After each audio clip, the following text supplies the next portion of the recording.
I'm going to call our closed session to order. Madam Clerk, do we have any requests to speak on any closed session, or have we received any correspondence on any closed session items? There are no requests to speak, and if any correspondence was received, they'd be in your folders in front of you. Okay, very good. Thank you. So, council members, let's go ahead and recess to closed session now. Thank you.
All right, folks, if we could start working our way to our seats if we're able to, because we are going to start in just a second or two. And I know we've got Councilmember Sobek on her way.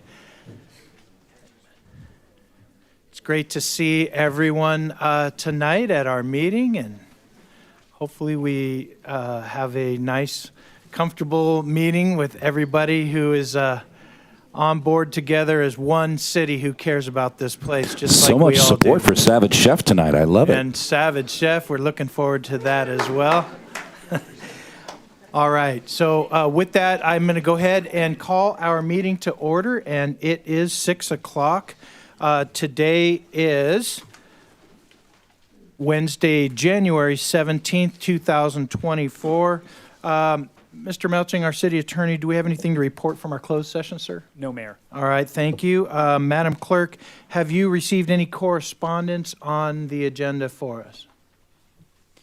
Anything that I've received for tonight's agenda is in your folders in front of you. All right, so we have our folders here with any correspondence. Thank you. Madam Clerk, if you don't mind, would you call roll? Councilmember Dynas? Here. Councilmember Estrada? Here. Councilmember Sobek? Here. Mayor Pro Tem Carwin? Here. And Mayor Zimmerman. And I'm here. Thank you very much. I believe we have Dave Faust in the audience. I see him. He is with the Church of Jesus Christ of Latter-day Saints. Mr. Faust, thank you for being here tonight to give us some words of inspiration. We appreciate you taking your time. Sure, better with or without. Well, good evening, Mr. Mayor, council members, city administrators, and fellow citizens. With the new year comes resolutions, visions, and goals, and a review of progress on previous ones. On a wall in my home, I have a sign that says, "You can't control the wind, but you can adjust your sails."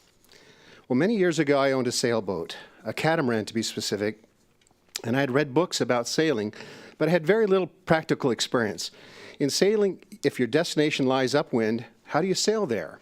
Unless the wind is blowing from directly over the back of the boat, the sails propel the boat forward because of lift, created by the wind blowing across them, not by wind pushing against them. As you steer more towards the wind direction, you trim the sails in tighter to keep them full and keep generating lift. But sail too close to the wind, and the sail will luff. The forward edge will start to flutter in and out, and the boat will slow down. Turn more into the wind, and soon the whole sail will be flapping like a bedsheet hanging out to dry. But keep turning into the wind, and soon the sail will fill on the other side of the boat. And this is called tacking. Tack again and again, and the zigzagging will move the boat upwind, even though the boat can't directly sail into the wind. And sailors call this beating or tacking to windward, and doing it efficiently takes more skill and practice than anything else in sailing. Learn to do it well, and you can sail anywhere.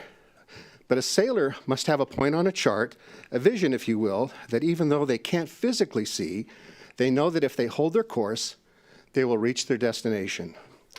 In our city's 2023 Strategic Visioning Update, we envision Menifee as, quote, an inclusive city of kindness with distinct, vibrant neighborhoods, a well-managed government, a safe community with flourishing arts, historic and cultural resources, recreation opportunities, a strong economy, thriving children and youth, environmental sustainability, with healthy residents of all ages, making Menifee a sought-after community to develop partnerships and invest in.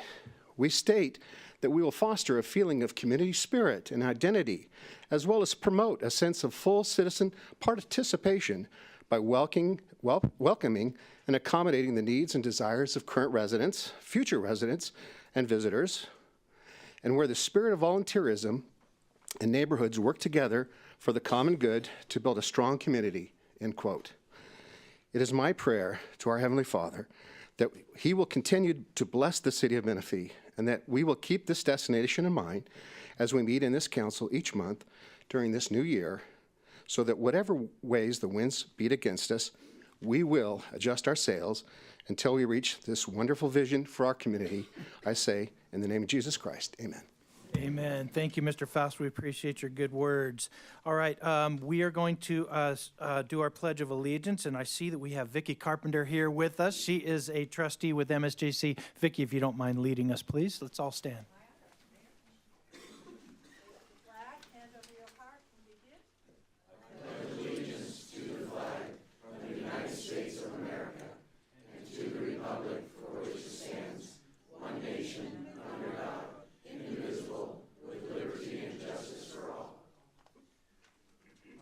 Thank you, Vicki. We appreciate the good relationship that the city has with the college, and you're doing a wonderful job. So thank you for leading our flag salute.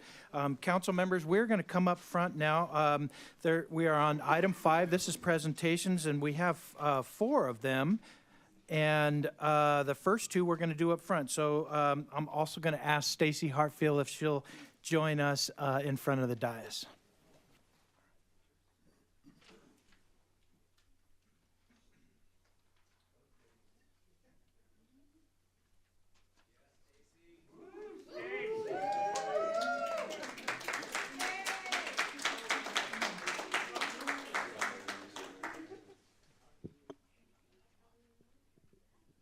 Okay, so I think you all know that each month the city of Menifee selects a citizen of the month, and each council member rotates and chooses somebody. We look for those who go above and beyond and give back to the community and our volunteers. And so earlier, I think it was in July, I had nominated Stacy Hartfield to be the citizen of the month. Then at the end of the year, we have our Citizens Advisory Committee, we call them MCAC, and they get together and look at all of those nominees throughout the year, and they select a Citizen of the Year. And I'm telling you, they chose an excellent choice with Stacy Hartfield. She goes above and beyond. I know, Stacy, you're involved in our Rotary Club. You are involved in the Chamber of Commerce, and you are overseeing the ambassador program at the Chamber. You are on the Lake Menifee Women's Club board, and I see you're wearing teal, and there's a few teal shirts here tonight because you guys are here to support her and to also uplift her and say we agree with this choice.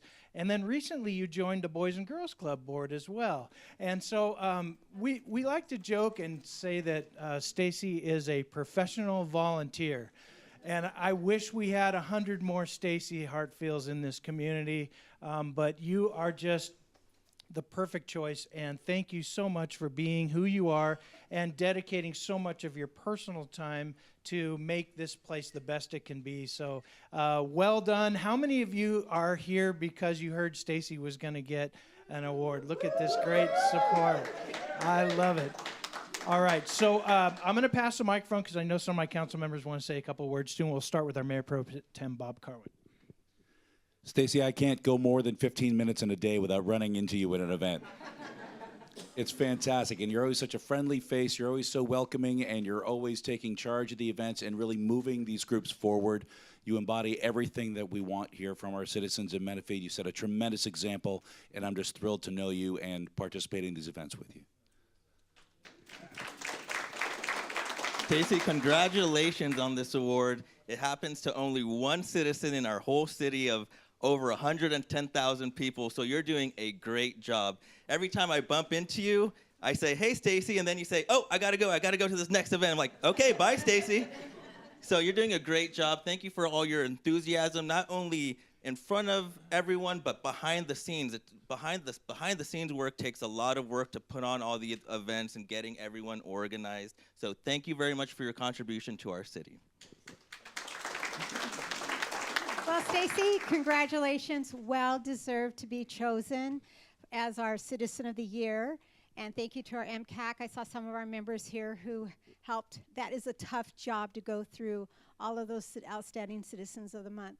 And one thing that hasn't been said is that as a Citizen of the Year, that you have the opportunity to represent Menifee. Your name will be submitted. If we receive invitations like WRCOG when they have their volunteer application out, you will be submitted representing our city, and I can't think of a better person to represent us this year, so thank you. Well, at first I was wondering, here's Stacy, but she doesn't have her clipboard with her. But no, this is, it's a well-deserved honor. You put forth the effort. When you have volunteers like you, and we have a lot of them in our city, is that it's so much easier to list the 3 things you don't do than spend the hour listing the things you do. So that's how much you mean to our city, how much you mean to a community, and what you bring back to it and what you give to it. There's no price tag for that. So thank you so much, and you really, really deserve this. Would you like to say a few words? I'm just going to say that we know that in this community, there's a ton of us that do a lot of things and wear a lot of hats. But there's also many people who pour their blood, sweat, tears, and years into specific organizations and really help them to be the best that they can be as well.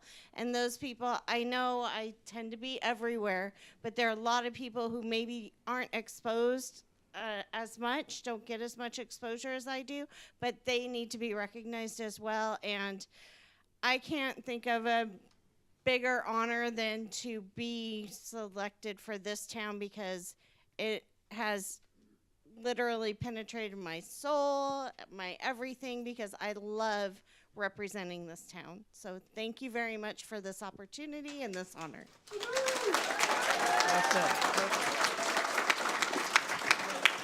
Do we have cameras, Phil, ready? Come on up. What we're going to do is take a photo with the council, and then we're going to take another photo with different groups. We'll do family first, then we'll have the Lake Menifee Women's Club if you guys want to do a picture, and also Rotary and whoever else. So let's start with council. By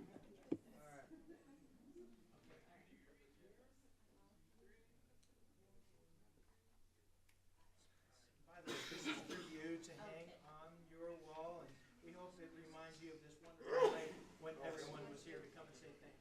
All right, so let's start with Lake Menifee Women's Club. If you are here and you want to be in the picture, come on up. We'll do a quick photo. I think there's going to be some teal shirts and a few others. Yep, come on up, you guys. Ooh, look at this.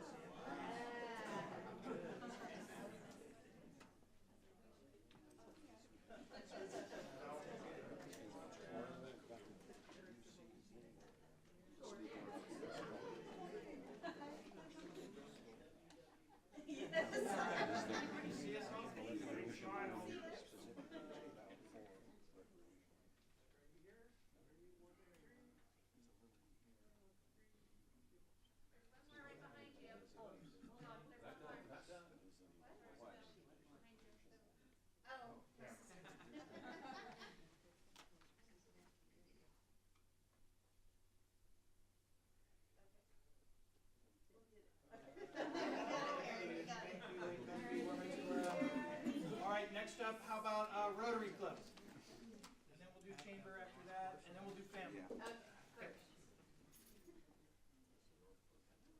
All the Rotarians, come on up. Come on this way, we got lots of room over here.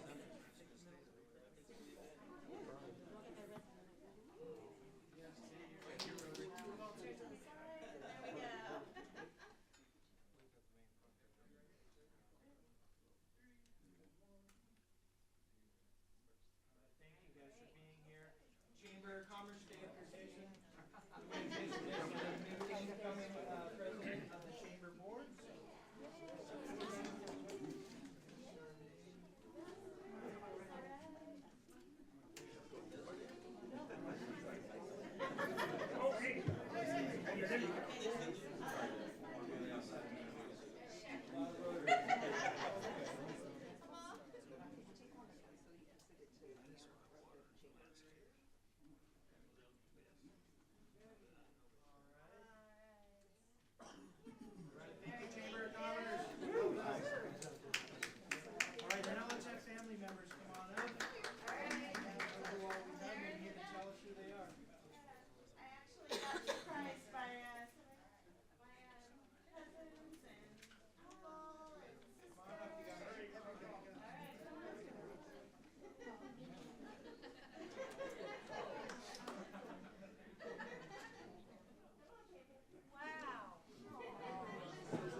Thank you. One more congratulations for Stacy Hartfield.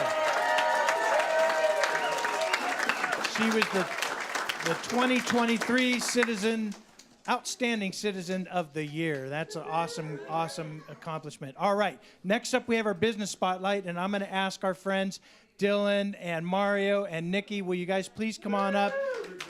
This is the owners of Savage Chef Grill, and they are one of the most awesome restaurants and one of the best things that ever happened to our city. And tonight we are going to be honoring them as the Business Spotlight of the Year. I'm going to hand it over to Gina, and she's going to share a little bit more about the honor. Thank you, Mayor. Thank you, City Council. Well, good evening. This is so exciting. Now we know where Stacy can go after to celebrate. But we are very proud to honor Savage Chef Bar and Grill as our January Business Spotlight. And it's really because they go above and beyond the call of business each and every single day. Savage Chef Bar and Grill opened in the spring of 2022 under Savage Chefs Dylan Zorro, Mario Amaral, and Nikki Zorro. Chef Dylan is no stranger to the family-owned restaurant industry. In addition to Savage Chef, he also operates Zorro's Grill in Temecula, and most recently, under Nikki's guidance, the Savage brand of Savage Spin is coming to a studio near you in Menifee. The name Savage Chef comes from the undying determination to succeed through adversity and to execute and provide an experience that is far unmatched. Through Chef Dylan's journey in the culinary world, which began when he was 9 years old, he developed an undeniable love for food and hasn't stopped. Dylan's passion for culinary arts only grew stronger with time, culminating in his graduation from the Culinary Arts Institute of America. Chef Mario Amaral, who grew up soaking in the sun in Southern California, also discovered the passion for food and cooking at a very young age. After serving in the U.S. Coast Guard for 4 years, he pursued his culinary dreams and attended Le Cordon Bleu College of Culinary Arts in Las Vegas, Nevada, working alongside world-renowned chef Todd English and assisted in opening many of his restaurants nationwide and even global. Chef Dylan and Mario met in Las Vegas. I don't want to ask any questions. What stays in Vegas, stays in Vegas. Working well for Wolfgang Puck at his flagship restaurant, Spagos, inside the Caesars Palace Hotel.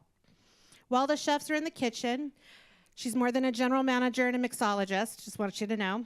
But Nikki Zorro is busy shaking and stirring things up in an award-winning signature and seasonal cocktails with a twist. Savage Chef Bar Grill is not just serving up tasty food and tantalizing drinks, but giving Menifee really our culinary scene. They also have, more so, a heart for our community. They've rolled up their sleeves to support the Boys and Girls Club, the Menifee Chamber of Commerce, Menifee Rotary Club, Menifee Lakes Women's Club, Taste of Menifee Showcase, the Oak Grove Center, and I can keep going on and on and on. In 2021, Chef Dylan won the Judges Pinnacle Award, which is the highest accolade award at the SoCal Chef Open competition and the People's Choice Award, which is selected by the attendees. In the event's 14-year history, this was the second time a chef has ever received both awards. This year, the years following, in 2022 and 23, Chef Mario achieved a significant milestone, becoming the first ever chef to win the Judges Pinnacle Award 2 years in a row for the SoCal Chef Open competition, among his many other accolades. So with that, as being honored as our business spotlight, there's a marketing video that they have the courtesies of utilizing in their marketing, which we're going to roll, and then we'll turn it over to the council.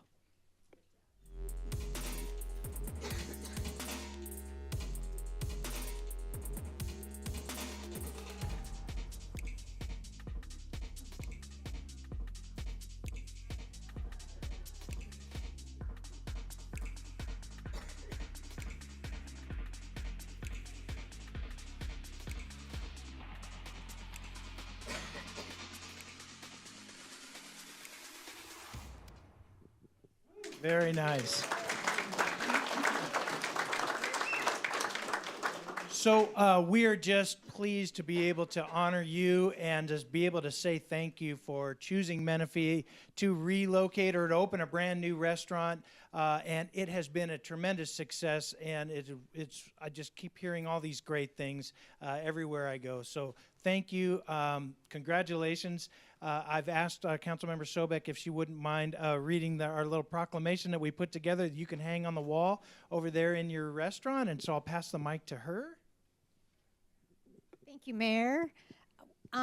You are located in District 3, and I am just so proud that your restaurant is in my district here in the city. First business spotlight of the year. That's pretty fantastic.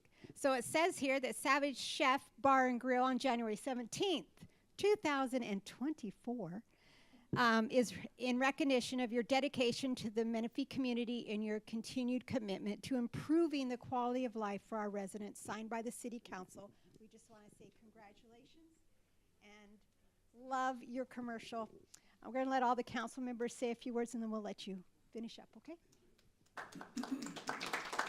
Well, congratulations to all three of you. I know I follow you guys on Instagram, and I see you guys being tagged all over the county. So you guys are popular Riverside County-wise, and you're stimulating our economy. You're a favorite here. You're unique.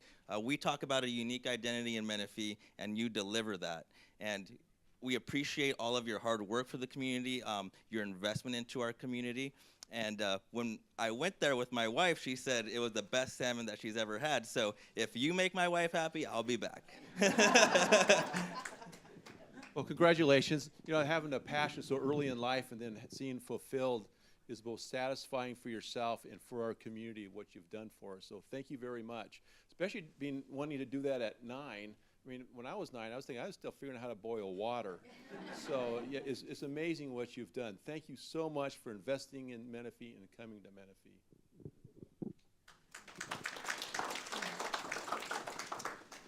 It was a huge risk to bring a Las Vegas dining experience to little old Menifee.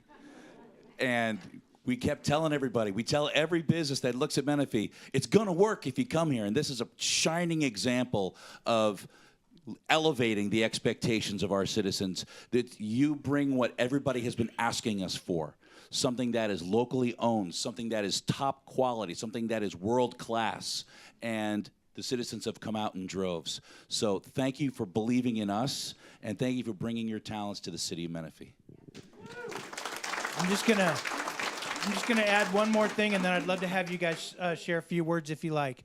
But Bob said bringing first-class restaurants and sit-down restaurants, but people have been saying, can you bring something to the east side of the freeway so that the residents that live there will have a place close by and not have to cross the bridge, right? And so you guys brought that to that right place, and so thank you for choosing that awesome location. I'm going to have you share a few words if you like. Go ahead. Good evening, friends. It's an honor and privilege to be up here. I was 2022 when we first came here, bringing the new business to the area. Yeah, it was a high risk, but I knew in my heart and in my passion and love that this was going to work for sure. Menifee needed something special and unique, and that's what we do. And we appreciate that we're being appreciated for what you do, for all the blood, sweat, and tears that we do, endless hours, making sure all of our guests are extremely happy, everybody leaves happy, full stomachs, all the things, right? But it's been a hell of a journey, and we are so happy and proud to be in this great city of Menifee.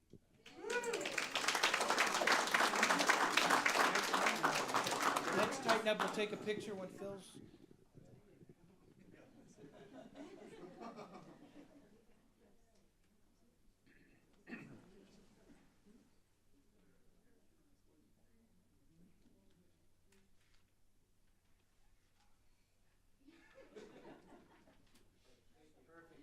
Congratulations to you guys.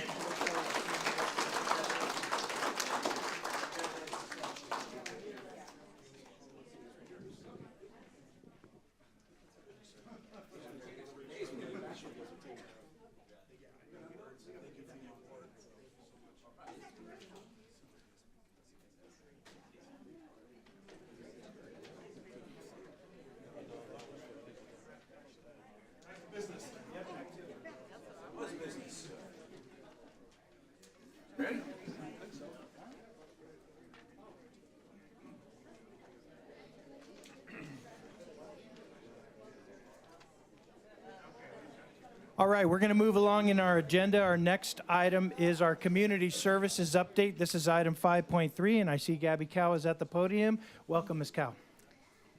Hello and good evening, Mayor and Council. I'll be providing a quick update tonight for the Community Services Department. But first, here's a quick video just to recap our recent citywide events, including Veterans Day, Trot for a Cause, and our Christmas tree lighting.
Thank you, Council, and our community for continuously supporting our department in all of our events and programs.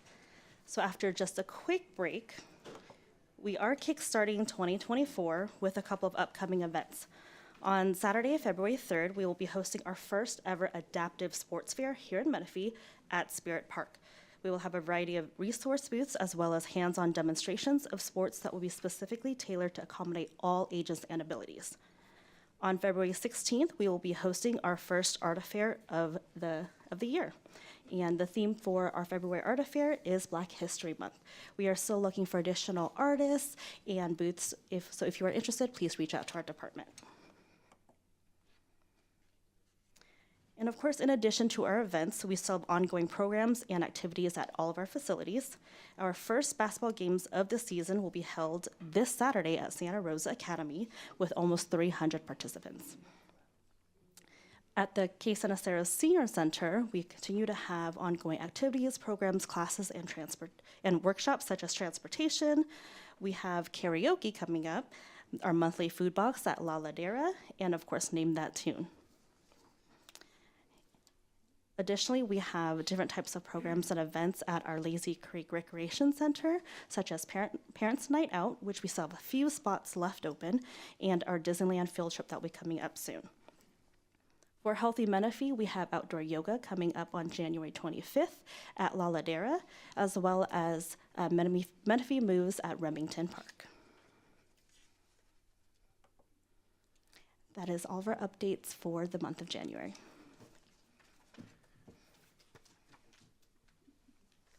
Thank you, Ms. Cow. All right, we're going to move on our agenda. We're on item 5.4. This is our police department update, and I'm going to ask our chief, Chris Carr, to the podium if he's ready. Welcome, sir.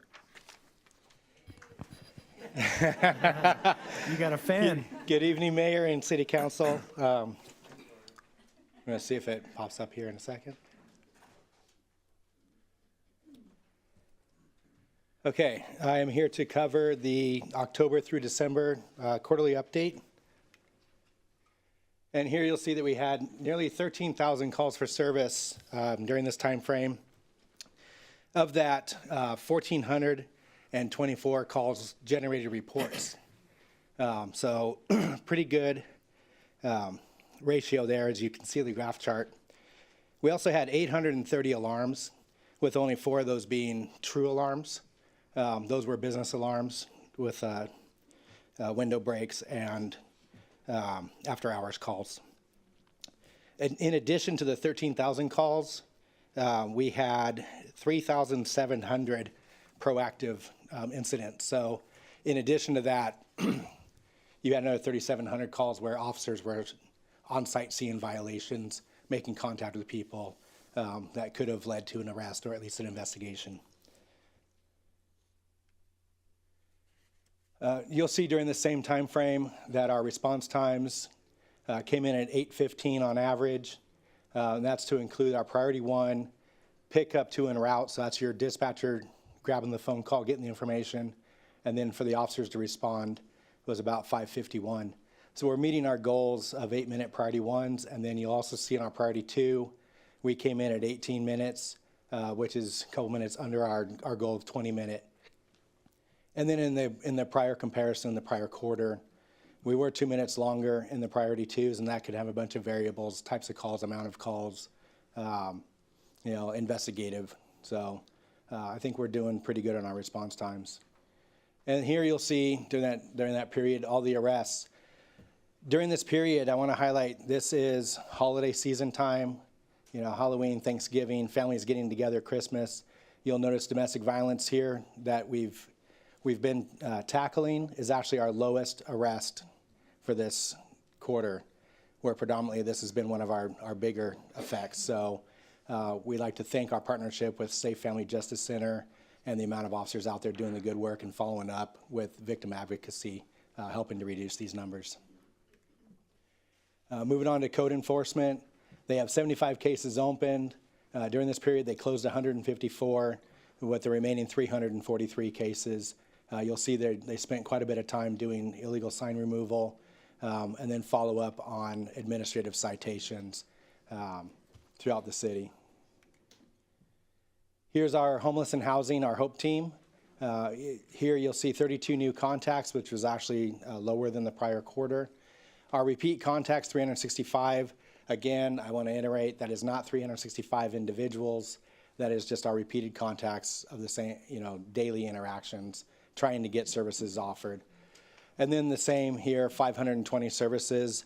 That is housing, food, rehab, job placement, and just again, could be the same people, but we're trying to make an impact on the city. CBAT, dealing with mental health assessments here, 88 calls, an average of 48 minutes per call, with a 49% history of mental health. So we are following up on those that do suffer long-term mental health, and we're trying to get them more assistance throughout the county. And this team is continually following up to make sure we don't have repeated incidents.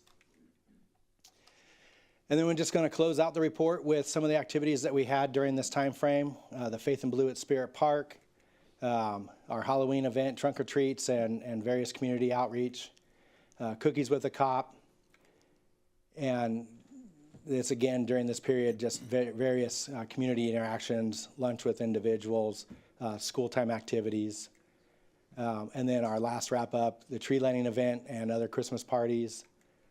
And with that, I will open up to any questions. All right, thank you, Chief. Council members, do we have any questions?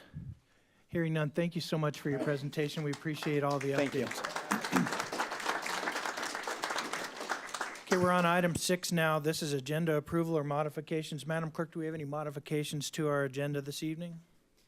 Yes, Mayor, staff would like to pull item number 10.17 from the agenda. Okay, any other revisions? All right, hearing none. Council members, all in favor of approving the agenda as modified, would you please say aye? Aye. Opposed? Hearing none, our agenda is approved as modified. Let's move now to item 7. This is public comments. This is public comments for non-agenda matters. And I believe we have some, so I'm going to go ahead and read this. This is the time for members of the public to address the council about items that are not listed on our agenda. The Brown Act limits our ability to respond to your comments or questions on those non-agenda matters at the time such comments are made. Each speaker is going to be limited to 3 minutes, and there is a little timer that's going to be up there on the screen you can see.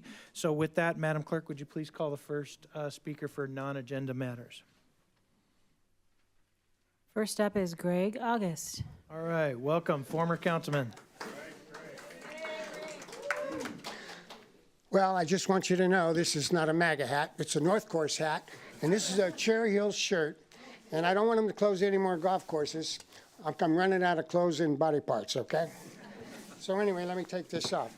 Mayor, members of the council, approximately 13 days ago, Sun City's Cherry Hills Golf Course, with very little notice, was sold and closed, ending the heartbeat of more than 50 venerable years of storied history in the life of Sun City. If it is lost, it will be missed, a voice never replaced. Not a coincidence, the sale will affect all property values in the community, but more directly, the property values of more than 2,000 homeowners whose backyard will now lose all the benefits, pleasures, and advantages of open space. Ambient Communities, the purchasing group, a commercial and residential development group based in Encinitas, California, stated they have no plans for the property, but intend to close the entire Cherry Hills Golf Complex and keep it closed. Gates locked, doors closed, water and lights off. That sounds like a plan to me, or at least the start of a plan. Interesting, it should be noted that a local development group, one very familiar and more involved with the community than Ambient is, was at the same time as Ambient also in escrow with a solid competing offer to purchase the course, with a commitment to keep the golf course open. I don't think there's any doubt whose proposal residents of Sun City would have preferred and wanting our local officials to support. Does anyone truly believe that Ambient Communities in purchasing Cherry Hills Golf Course does not have a plan for the property, and that some people in our city know what that plan is? I want to briefly change the subject, if I may. Several months ago, the mayor honored Charmaine Summers with a Citizens of the Month award. I was unable to attend and make comments at that time. I would like to do so now. Charmaine, as the acting manager of Cherry Hills Golf Course, with limited support and scarce resources, raised the bar in all facets of golf club operations: course condition, neighborhood public relations, outreach and communication, all measurably improved. But most popular and appreciated was her love and support for the activities and special events, offering the facility almost on a daily basis to private, public, nonprofit groups, especially ones for charitable causes. It was truly transformational. Charmaine's work was breathing new life into what many thought had disappeared. She inspired the hopes of so many that Cherry Hills would return to the prominence it once held. A signature feature. Mr. August, your time is up. Are you almost Just done? have 5 more seconds. Go ahead. A center of activity and a symbol of pride. Thank you, Charmaine. I'm very saddened and disappointed that my praise and credits for Charmaine tonight may now seem past tense and without a future. But Charmaine, in your name tonight, before all of us here tonight in chamber, including the council and staff, let's all pledge not to give up just yet. Thank you. Thank you, Mr. August.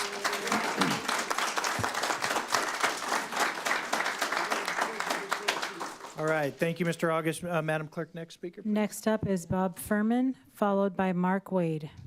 All right, Mr. Furman is up next. Welcome.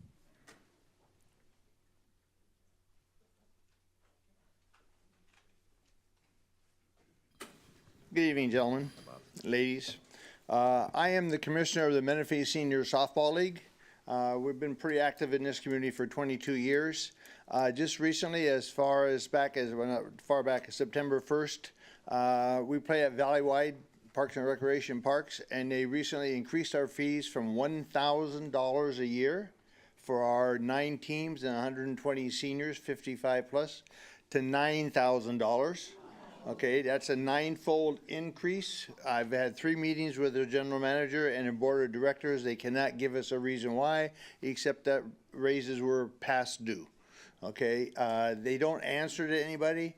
I know the city does a lot of business with them, and I don't know if it's true, but they are now possibly going to engage in building a new building Valleywide in the north part of the city. My recommendation with my experience with Valleywide Recreation is to not have any business with them. I think our city we had that court case before. I think it's still ongoing. I think it's on the back burner. But anything we can do to get all of our parks and recreations for our kids, our seniors, and the regular residents away from Valleywide and bring them under the umbrella of the city of Menifee. I also have another topic which Mr. August has. I know it's early. It just happened this week. I happen to live on Cherry Hills Golf Course, and we've been there for 17 years. We paid a premium when we bought the lot, okay?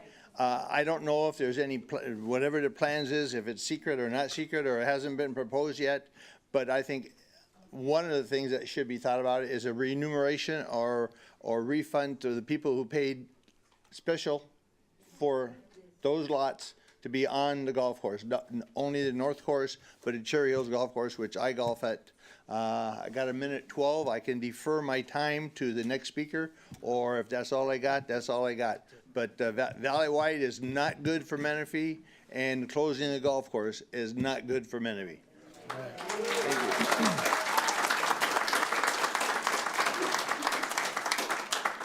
Thank you, Mr. Furman. Mark Wade, followed by Ray Carpenter. All right, welcome, Mr. Wade. Good evening, Mayor and council people. This is about the golf course also. And first thing up is I'd like to thank Bob Carwin for his article in the Core Courier in April, stating that the Cherry Hills Golf Course, North Course, being zoned open space recreational. The purpose of this zoning is to restrict any building on these 4 tracks due to flood zone designation and water conservation characteristics. These 4 tracks have declarations of CCNRs that have been recorded with Riverside County. The building restrictions and covenants run with the land and are binding on all persons owning any of said lots or any parcels thereof in all 4 tracks. These covenants and CCRs are recorded in 1962, continue to this day. Violations of any or more of such covenants may be restrained by any court or competent jurisdiction and damages awarded against each such violator. The previous owners lied and said they would keep the North Golf Course open. Instead, they chose to damage our community by arbitrarily closing it. They mistakenly believed members from the North Golf Course would join Cherry Hills Golf Course. They were wrong. Creating a public nuisance and blighting our community did not seem to bother them. Money was obviously their goal from the beginning, but they didn't do their homework. Now they have chosen again to damage, sorry, lost my place here for a second, to damage our community. But they didn't do their homework. Now they have chosen again to damage our community with the sale of Cherry Hills and the North Golf Course to a company that has similar goals, money. I believe this community will stand up to these pirates. They are trying to destroy a championship golf course that I live on and have played here for 22 years or longer. While doing so, shredding the hopes, dreams, and wallets of 2,200 plus retirees who bought homes on the courses, hoping to live out their lives enjoying views and recreation in a beautiful community.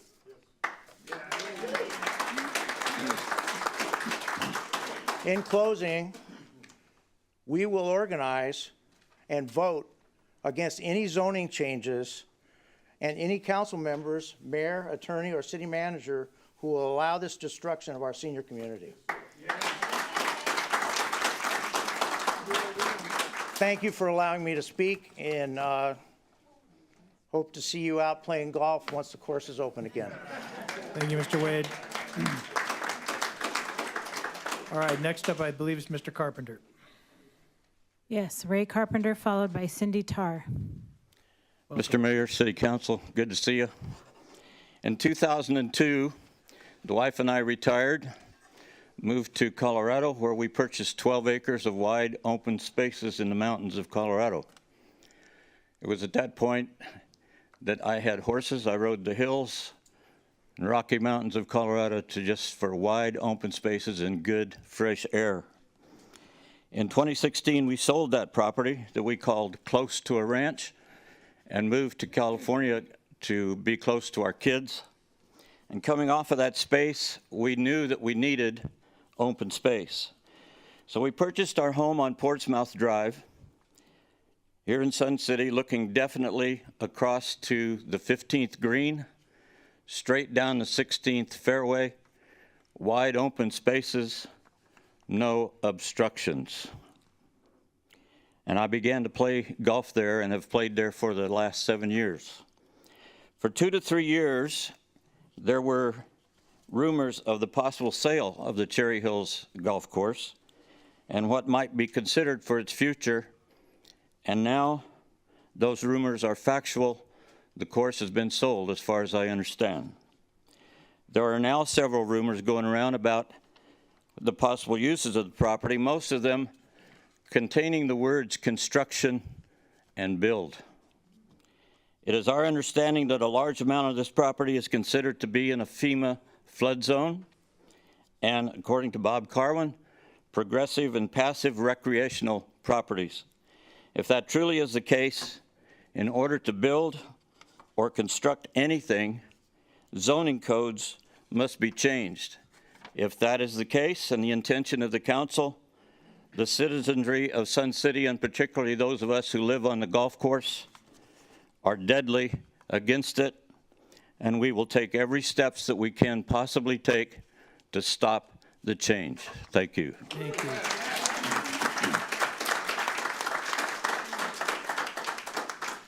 All right, thank you, Mr. Carpenter, and I believe we have Ms. Tars up next, right? Yes, Cindy Tarr, followed by, And this is also Lorna McGee, colleagues Hi, together. welcome, and thank you so much for having us here.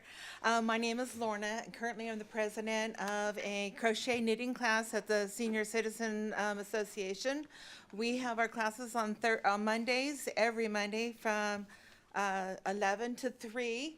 We have knitters and crocheters in there with the different levels of skills, and we're always looking to get donations and help, because we are not a nonprofit and everything comes out of our pockets. And if you have any questions or needs or desires to help us through, you can always get a hold of Ms. Sobek, and she knows how to contact us. And I'm going to go ahead and give it to Cindy. I just wanted to give you a little more information about our group. We have, it's all senior women. We're called the Senior Knitters and Crocheters of Menifee. There was one more. And we, like she said, we meet every Monday from 11 to 3. Our ladies range in age from 60s into their 90s. And our 90-year-olds still do awesome work and love to donate. Last year, our primary focus of our group is to make things that we donate throughout our whole community. And we donated last year over 1,100 items throughout the community. Some of our more recent items, well, and tonight we have some hats that for the Menifee Police Department we give every year, we donate. I think she asked for 25 and we came through with 31 this year. Last year I think we did 60. But also Milvet, I don't know if you're familiar with them, and we're very involved with them now, and we donate a lot of things to our military and veterans. Pacifica Senior Living Facility, our last lady that is our founder of our group, her and I go on Saturdays, we volunteer our time. They cannot, since COVID, they don't provide transportation to the meeting, so we go to them, and so we have a 94-year-old that's very proud to tell you all about what we do and donates her time too. And then we do also locally, Stephanie Ruley with Caldwell Banker has been asking us for blue hats. She does campaigns in the local schools, and it's called hashtag Hat Not Hate, and that's an anti-bullying campaign. And so the kids all wear these blue hats that we make for them, and you know, in solidarity. And she kind of asked them, you know, ways we can be kinder, that kind of thing. So that's it. Started off as a national one. We're trying to bring it more locally. And various churches. We recently were with Rancho Springs Medical Center and Rady's Children's Hospital. We do blankets, you know, scarves, hats, you know, so many items. And during our weekly meetings, you know, we meet together, help each other out. And, you know, many of our ladies are on limited incomes, and some of them, this is their only, you know, form of recreation that they do all week is to come meet with us. So we support each other through life's challenges, that type of thing, as well as support. And Okay, and we purchase a lot of our own yarn, and a lot of our ladies Your are time is unlimited up. incomes. On behalf of our seniors, we'd like to go ahead and see if our chief of police would like to accept these hats for our homeless. There you go. Thank you so much. Thank you so much. Thank you. Thank you, your group. Thank you so much. Thank you. You're welcome. All right, so Ms. Tarr and Ms. McGee, thank you for coming in and introducing yourself. Sounds like a great group, and we appreciate everything you're doing. All right, Madam Clerk, next speaker, please. Next up is Jorge or George. Last name starts with an R. I'm sorry, I don't want to butcher it. Yes. Yeah, if you don't mind, go ahead and just tell us your name, sir. My name's George Renault. We lived in Redlands at first, and we moved here in 1990 because it was like what we thought was Hooterville. I mean, we were out in, even in 90, and then we're not even talking the 50s or 60s. But one of the biggest things out here is it was affordable golf.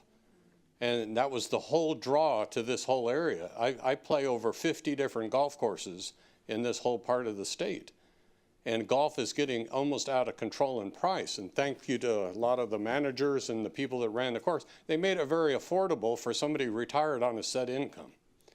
And Cherry Hills has just slowly deteriorated away because the people that bought it at the time never maintained it. The squirrels, the gophers, the digging, and everything. And if we lived on Bradley Road on number 5, and we were required to have a fence that was no taller than 2 feet, you know, because you had to open the view to your neighbors that live next to you so they can see the open property.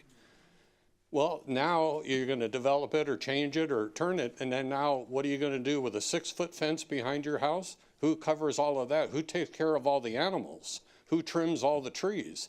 Who takes care of the existing lakes that are turning green? The fish have long died a long time ago, but they just have to be able to take care of them. And our concern is what happens to the property if it's not a maintained golf course? And where do we go? You know, one of the gentlemen, George Mosier, he's 96 years old, and he plays 3 days a week with us. I can never complain about my knees hurting when he shows up. It's just the part. And you hope to God that, you know, he's not going to go to the skateboard park.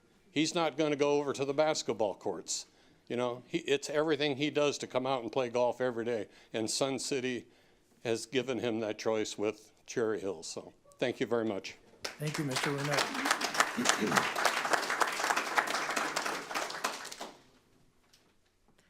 Up next is Francisco Urbina.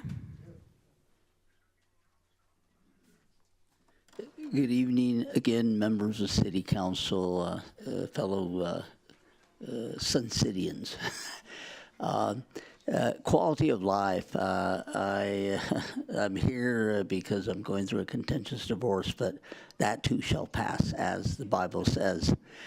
Anyway, I would like to volunteer if there is such thing as a Western Riverside Council of Governments homeless committee, because I've been homeless and I'm semi-homeless and I'm looking for an alternative room to rent because I'm in a very dysfunctional group home that probably generates hundreds of calls for service to the Menifee Police Department. I've had to call 10 times due to elder abuse. I am past 60.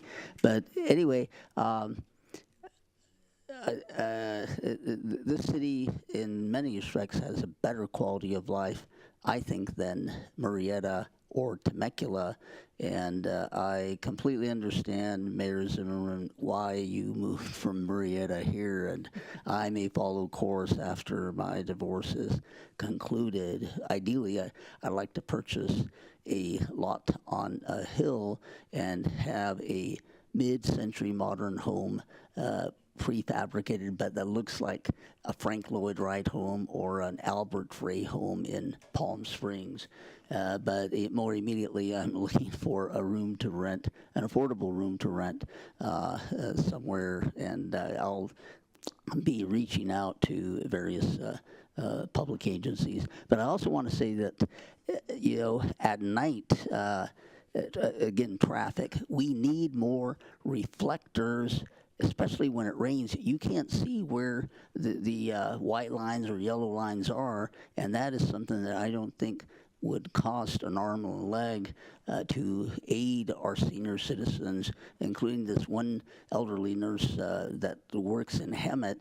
And when we had some rainstorms, she was almost driving as blind as a bat. So I would like to have our city's public safety in terms of traffic safety improved by adding more reflectorized yellow or white, whatever, on the lanes and also on the edges of roads, especially rural roads in rural areas. If you're going north-south on Marietta or Bradley or Hahn Road. And anyway, I will be submitting a cover letter with a resume to the Human Resources Department offering my services. I need a job, and I'm willing to be a contract planner, and it doesn't matter if I have to be a Mr. Urbina, your time is up. All right, thank you. God bless Menifee. You.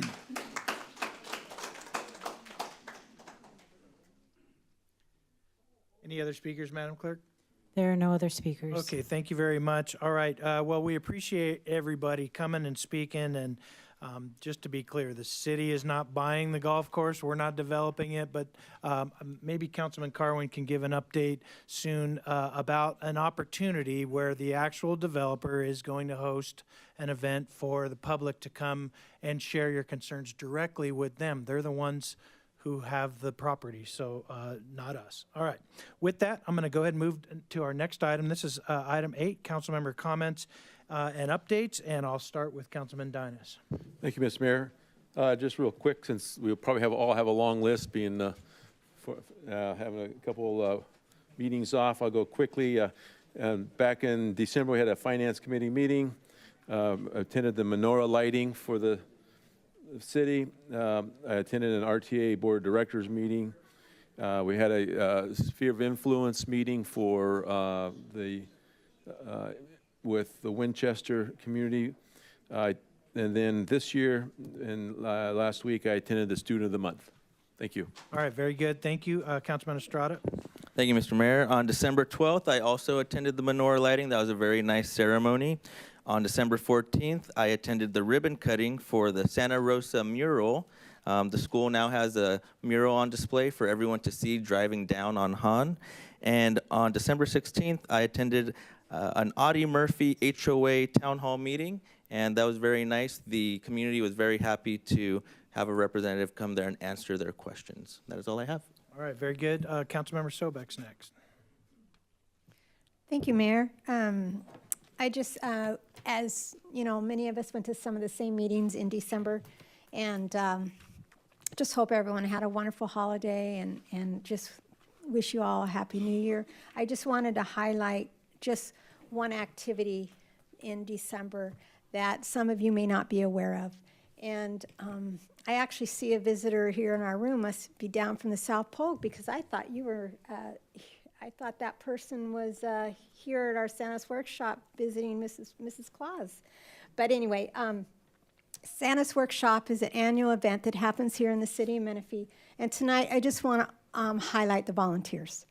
It is the Spark of Love toy giveaway that we have in our city for families who qualify through the school programs and through our community covered program. And here's just a few pictures of some of the volunteers there this year, passing out toys, acting as elves, and just bringing smiles to all kinds of children.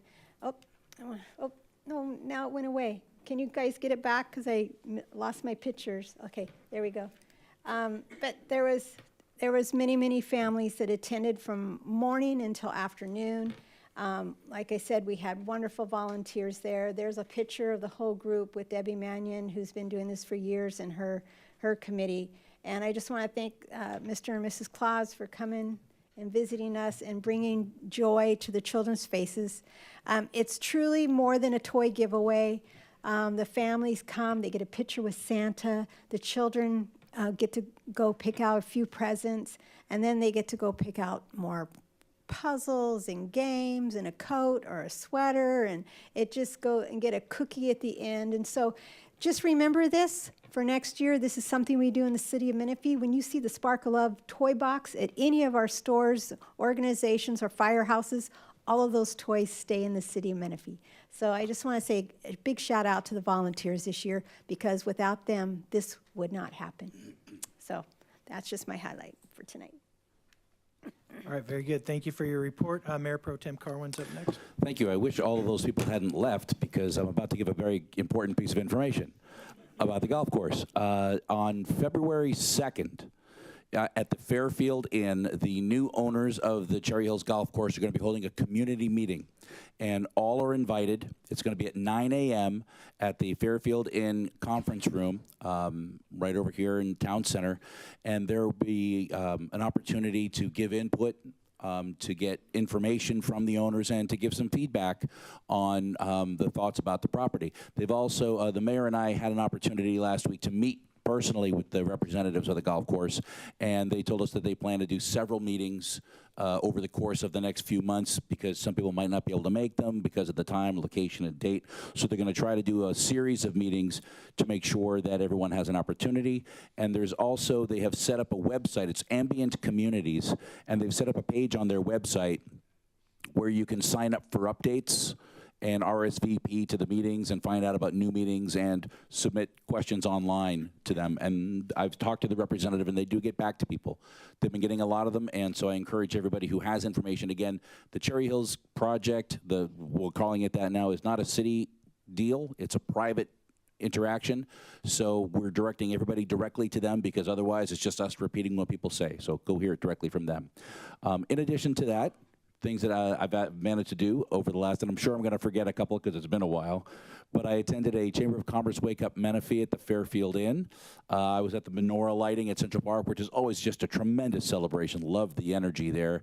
I attended the City Employee Appreciation Luncheon. So thankful for the tremendous staff that we have here at that City Hall, and just able to keep everything chugging along.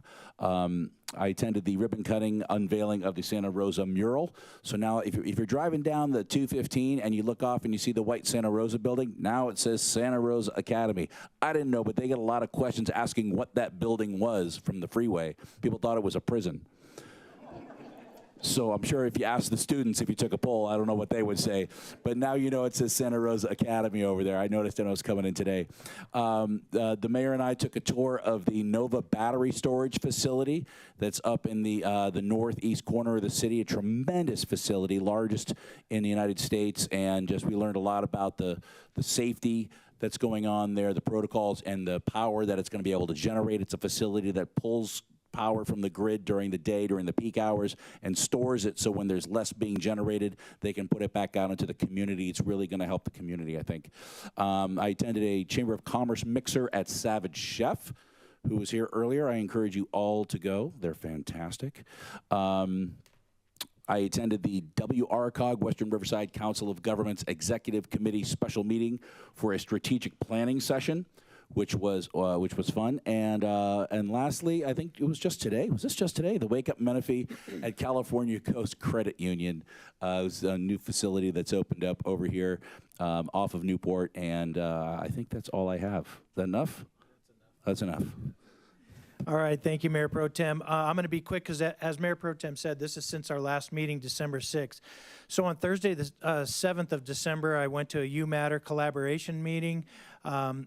And then I joined our Supervisor Washington over at Case Sinicero Center. He had a holiday gift card giveaway for seniors, and it was a really nice holiday event. And then there was the Chamber Jingle and Mingle over at Pacifica Senior Living. I think Councilman Carwin was there as well. On Friday, December 8th, Freedom Crest School had their 20th anniversary in a special assembly, and Councilmember Sobek joined me for that. And then WellQuest had, I did a little mayor visit over there because one of their residents turned 100 and his wife turned 90, and so they're having a special celebration for those folks. And then there was a holiday dinner hosted by the Sun City Cruisers. They're one of our local car clubs. It was over at Audie Murphy Ranch. clubhouse. On Saturday the 9th, there was the Breakfast with Santa I attended at Case Sincero Center. Also, Shop with a Cop was held at Target. And I just want to say that's an awesome event. There was a young lady, she's about 9 years old, and she was walking with one of our police officers. They're given a little bit of a budget to pick something for themselves. And I asked her, what did you pick? She said, I got this for my mother, I got this for my brother, and this for my dad. And I said, well, what'd you get for yourself? And she goes, I just want to give to others. And I was like, wow, that just melted my heart. So anyway, great event. Thank you to our police officers for doing that. And then there was a memorial walk, and it's called Risa's Walk. Her name was Carissa. And Bob, did you meet them at the pizza place afterwards? Did you go to that? I'm not sure if you did. Anyway, I joined them at the beginning for this walk. She's one of the young ladies who lost her life in a car accident last year at Christmas time with some friends of hers, and they just lost control of their vehicle. So it was kind of a special event in her honor. And then on Tuesday the 12th, there was a chamber wake-up at Fairfield Inn I attended. A community partners meeting was held at the Menifee Library that day, and the menorah lighting, and all of our council members were there that night, along with our senior advisory committee members and lots of others that are leaders in the community. It's a good event. On Wednesday the 13th was RCTC Commission in downtown Riverside. And on Thursday the 14th, there was our city holiday luncheon. And then Santa Rosa Academy had their ribbon cutting for the signage. All of our council members were there for that. On Friday the 15th, Herc Boris Elementary invited me to come and hear a recital and an assembly for the kids that were there for the holiday event. And then Saturday the 16th was the Santa's Workshop that was mentioned earlier at Quail Valley. And then Councilman Carwin and I visited a kind of a mini version of that.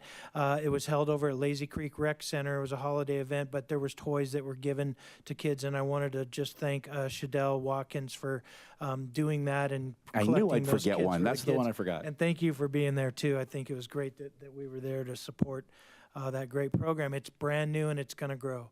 On Monday the 18th, Santa was at Boys and Girls Club. That day, 50 bicycles were given to the kids for free from Craig Cooper over at Menifee Bicycles. They all got a helmet. They all got a lock for their brand new bike. I think that was awesome. Craig Cooper's such a wonderful man and very giving. So thank him and Menifee Bikes for being such great donors to our community. On the 20th, Councilmember Carwin and I toured that Calpine Energy Storage, and it's just an incredible facility, and it was great to see all the progress that's happening there. Councilman Dinas and I attended a Sphere of Influence ad hoc committee together, and we're making progress, and we will be coming back to the council in the coming month for some approvals of some next steps. I'll just put it like that. Thursday the 21st, there was a neighbor's business mixer over at the corporate room in Wildemar that I attended. On Friday, January 5th, I'm now into January.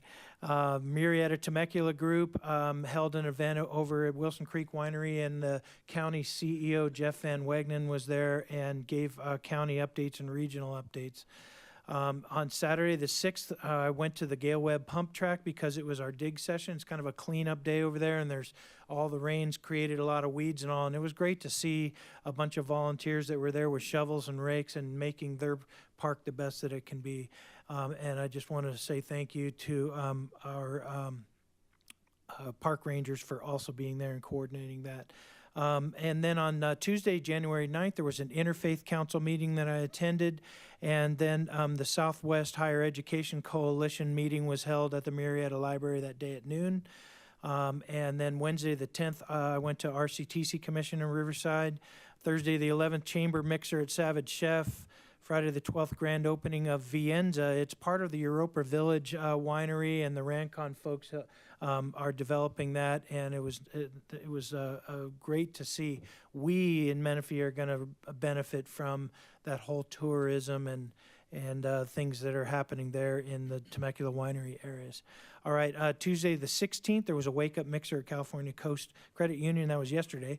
And then I just want to make a quick announcement for anybody who's interested. This Saturday, There's going to be a history program. It's free. It's going to be at the Rural Center on Hahn Road, and the topic is the McCall family. So a lot of you know there's McCall Boulevard there, and we're going to learn all about who the McCalls were.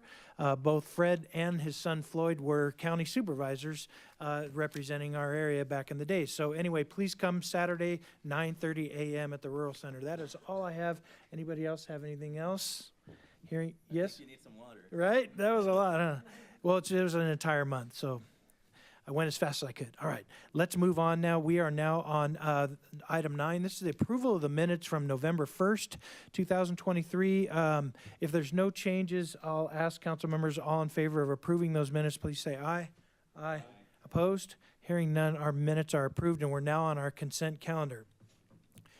All matters on the consent calendar are to be approved in one motion unless a council member requests a separate action on a specific item on the consent calendar. If the item is removed from the calendar, it'll be discussed individually and acted upon separately. Unless otherwise directed by a member of the council, the vote on ordinance adoptions will reflect the prior action of the council member when that ordinance was introduced. However, if a council member is not present at the city council meeting, their vote will be reflected as absent. I do know that one of our agenda items, I think it was 10.17, was removed. Madam Clerk, do we have any requests to speak on any of our consent calendar items? Yes, I do have a request All right. for item 10.15. Okay, and who is that? Michael Knighton. Oh, Mr. Knighton. All right, welcome, sir.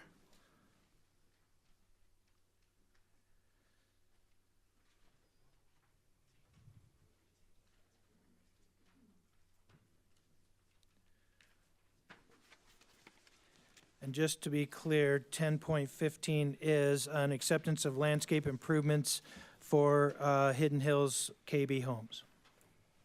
Mr. Mayor, council, staff, and members of the public, thank you for having me this evening. On the morning of November 12th, 2021, that was 796 days ago, I noticed a very large graffiti mural painted on the fence of parcel 207 of tract 30142, which is highlighted in red on page 393 of your packet. I messaged Leesmeyer that day and let him know about the graffiti. A little over 2.5 weeks later, the graffiti was covered with a tan tarp. I do not recall who later told me this, but I was told the HOA installed a temporary cover because the vertical fence slats were back-ordered due to the COVID supply issues. A few months ago, the tarp failed and exposed the mural again. For almost 2 years, I've been trying to get this permanently fixed by personally reaching out to the HOA, along with reporting this numerous times on the app. But once the tarp failed, I escalated my complaints. So much so, I basically got a cease and desist email from the city to stop reporting this graffiti. In your staff report, it says, quote, staff have inspected the completed landscape improvements, determined that the improvements have been constructed in accordance with city specs and standards, and verified that the project conditions of approval have been met. Fortunately, that hasn't been met. Secondly, a friend of mine who lives in the development reminded me that the walkway lights of parcel 205 have never been operational. When staff made their inspections, it was most likely in the morning, and they would be unable to verify the operation of the pathway bollards.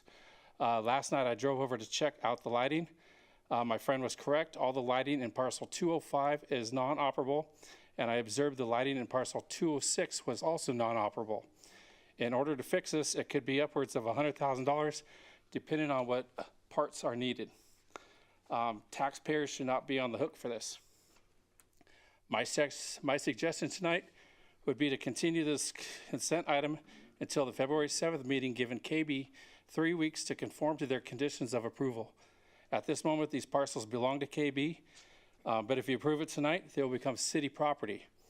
You have a choice right now.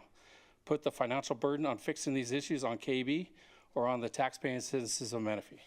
Thank you for your time. All right, thank you, Mr. Knighton. Madam Clerk, any other speakers on consent? No, there are no more requests to speak on consent. Okay, thank you. Council members, do we have any items that we'd like to pull from consent calendar? 10.12. Any others? Well, can we pull 1015 and get Okay. staff reply? Yeah, to some of that? 10.15, please. Any others, council members? All right, can we get a motion to approve the balance, please? Motion to approve the balance. Okay, Second? all right.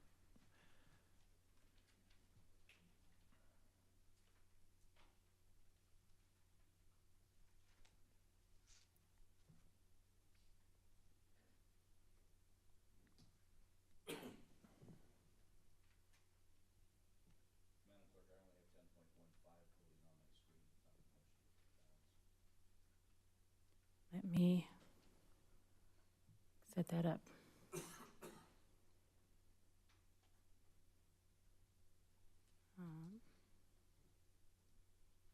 Okay, do you see anything now? Okay.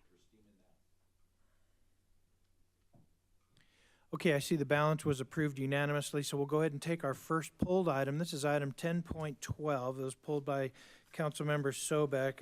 The item is related to design and architectural services, architect services for our community center and rec center.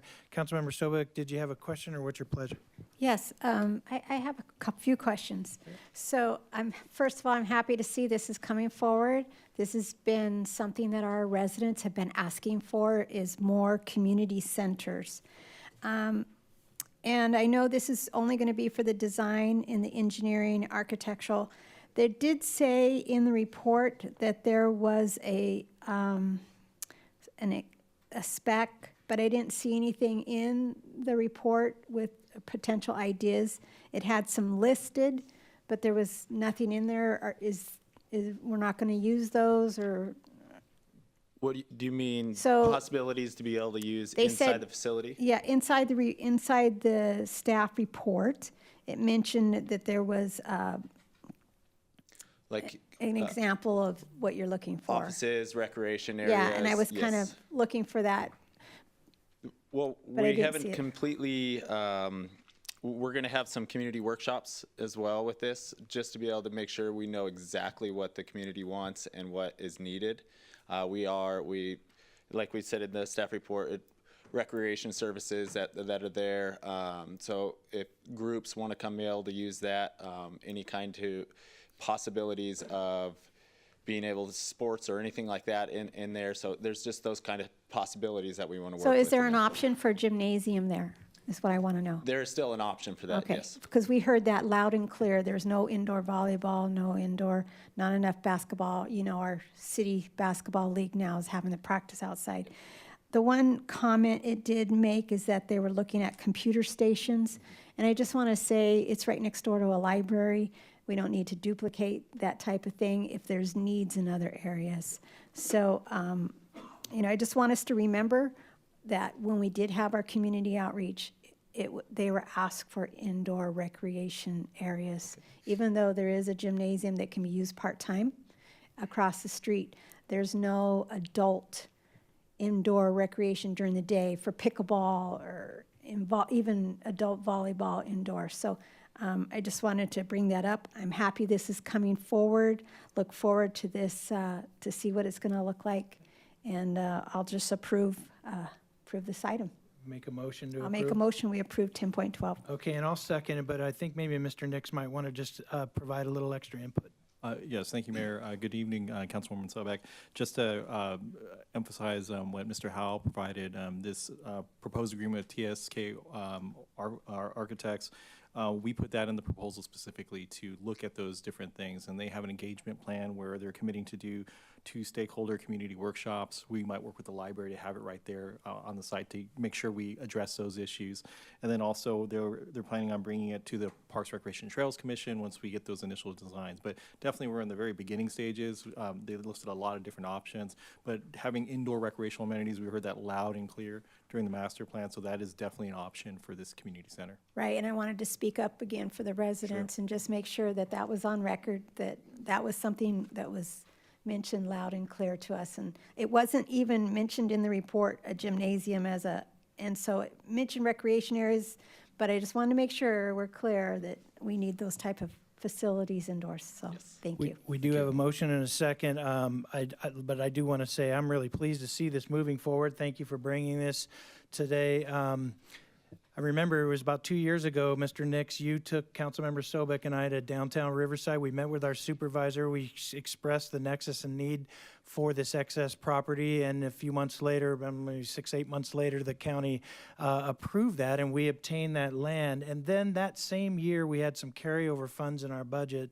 And it was Councilmember Sobek's suggestion to put $1 million of that dollars into a restricted fund for a community center with this one in mind. So we're using those monies from 2 years ago that were set aside, but I'm excited to see this move. I hope it gets done in our lifetime because it's sad to see that $1 million get appropriated just for design. We still got to talk about where we're going to get the money to construct it. So, Mayor, if I may, definitely Yes. that's also part of the plan to start on this design component so we can start looking at different funding options and grants as we move forward. very good. Thank you. All right. So we have a motion and a second. Can we go ahead and do our? Yes, I'm sorry, Mayor, can I ask who seconded?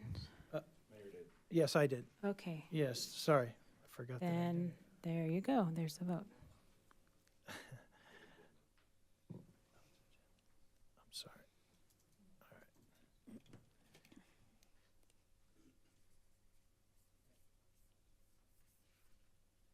All right, I think that passed unanimously. It kind of went away real fast. So let's move on now. We have another pulled item. This is item 10.15. And I believe Councilmember Dinas asked for it to be pulled. And this is for accepting the landscape improvements from Hidden Hills, the KB Homes project. What was your thoughts? I just want a chance for staff to respond to, the implications if we approve this with the potential of the, lights and things not working. And also, what, I guess it might be city council or code, what we can do with that graffiti. What are our options to get that, we do have graffiti abatement, things like that. What are our options? And for the record, this is Mr. Straypack with our engineering department. Thank you, sir. Councilmen and council members, this acceptance is for the existing landscaping, and the graffiti is separate from that landscaping. They're unrelated, and the two don't have anything to do with it. This is to accept the landscaping that we've had bonds in place for, that we've been watching for several months, if not a year at this point in time. The graffiti is actually private, on private property, and wouldn't affect the landscaping bonds at all, their release. As well as the lights that Mr. McKnight had mentioned about that. Is that part of the landscaping? It depends on where they are. I'm not sure 100% which lights he's talking about, but I could have Bryce and Community Services check that. Probably worthwhile then, before we release everything to make Bryce, sure are that- you familiar with the lights? Maybe you can give us an update.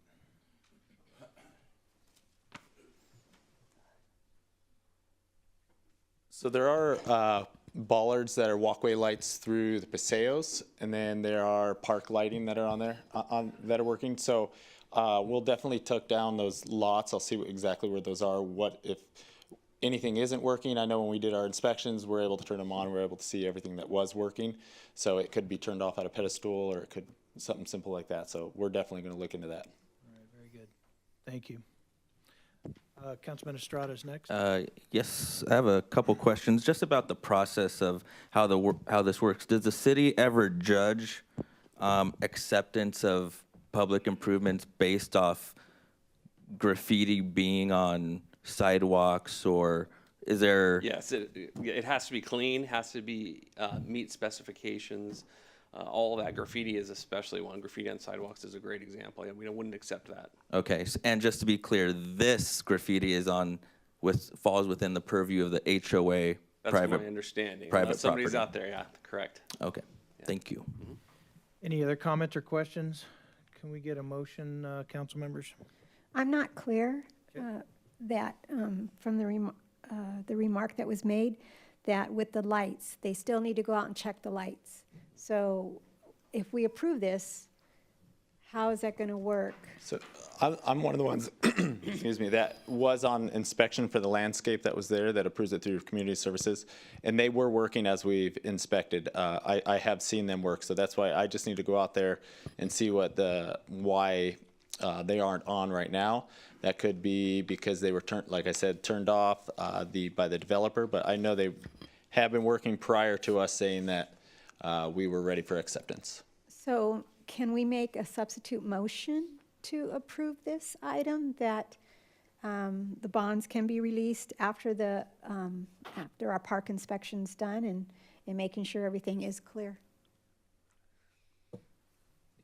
Yes, that's an appropriate substitute motion, that it would be approved subject to verification that the lights work. And it wouldn't be a substitute, we don't have a motion yet, right?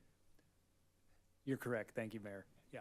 So your motion would be that we approve acceptance pending an inspection by staff. Yes. Yeah, yeah. Okay. Yes. That would be my motion. Okay, I'll second that. Thank you, Mr. Knighton, for bringing that to our attention.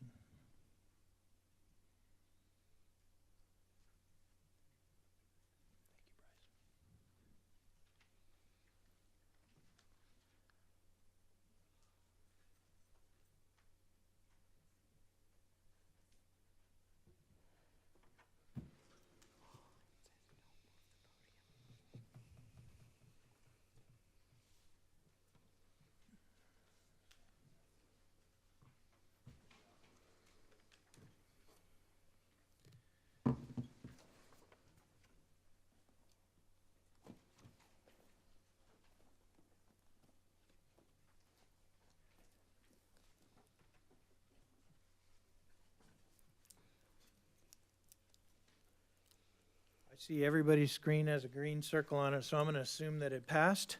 And we're going to go ahead and move on now. We're on item 11. This is our public hearing items. There's one. The first one, or the public hearing item, is our Development Code Amendment and Ordinance Introduction. And I see our Community Development Director, Ms. Kitzrow, is at the podium, so welcome. Thank you, Mayor, members of the council.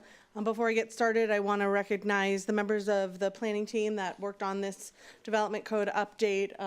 Our Deputy Director, Orlando Hernandez, and our Principal Planner, Doug Darnell. They are here with me as well this evening.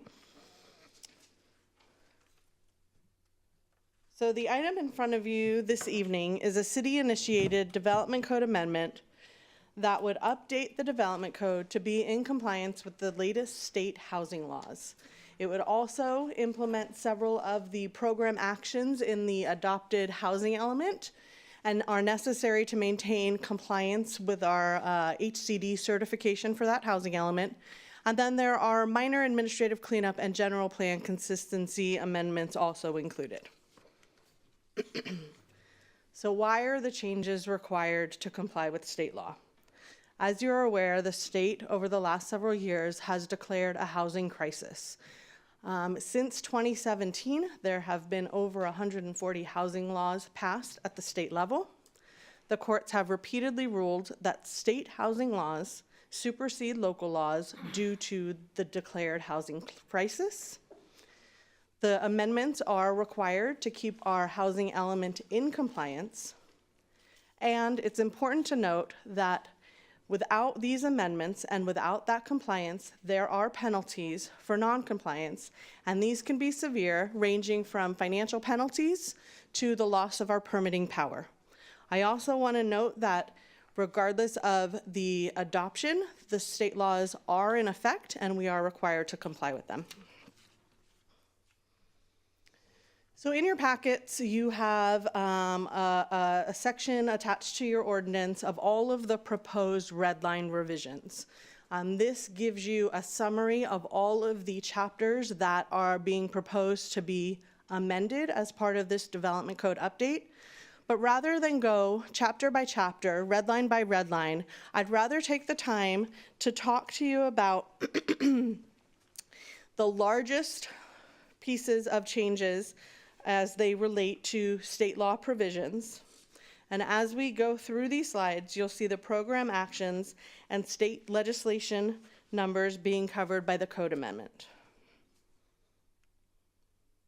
So the most significant changes proposed before you tonight relate to SB 9, which is known as the urban lot split in 2-unit developments in single-family zones, AB 2011 and SB 6, which allows for housing in commercial zones, changes to accessory dwelling unit law and other housing type law, and density bonus law.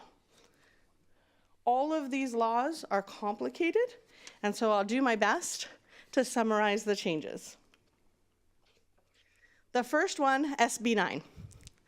This is a California state law that encourages smaller houses on smaller lots. It's referred to as the HOME Act, Housing Opportunity and More Efficiency.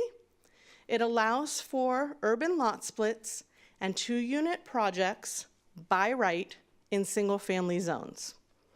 What this means is local agencies must ministerially approve urban lot splits and 2-unit development projects with no hearings, no public input, no CEQA analysis, and no discretion for the city to deny if a project meets all of the SB 9 requirements. Now, the law does include provisions for properties that would not be subject to it, properties that are prime farmland, in a wetland, in a very high fire severity zone, on a hazardous waste site, earthquake fault zone, 100-year flood hazard area, protected habitat in a habitat conservation plan, or properties designated in a historic district as a historic property. So what does SB 9 look like in practice? We're including a chapter to provide for the regulations to implement SB 9. But as you can see from the images on the slide, the big square is an existing single-family lot. With SB 9, there can be up to 4 units on that existing single-family lot. There could be a combination of primary dwelling units, a primary dwelling unit and an accessory dwelling unit, a primary dwelling unit and a junior accessory dwelling unit, all approved administratively. The provisions included in the ordinance, and you'll notice on the slides yellow highlighted sections. Those are provisions that staff is proposing to include where the law gives us the ability to add those requirements. They are not prescribed by the law, but they give the cities the option to include. And staff has recommended that we include these additional requirements.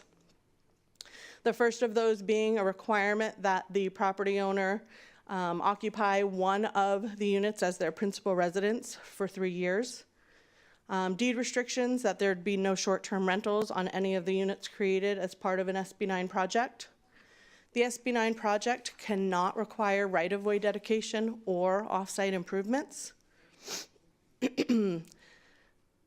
Parcel size, that split, the minimum lot size as a result of the split is a 1,200 square foot lot.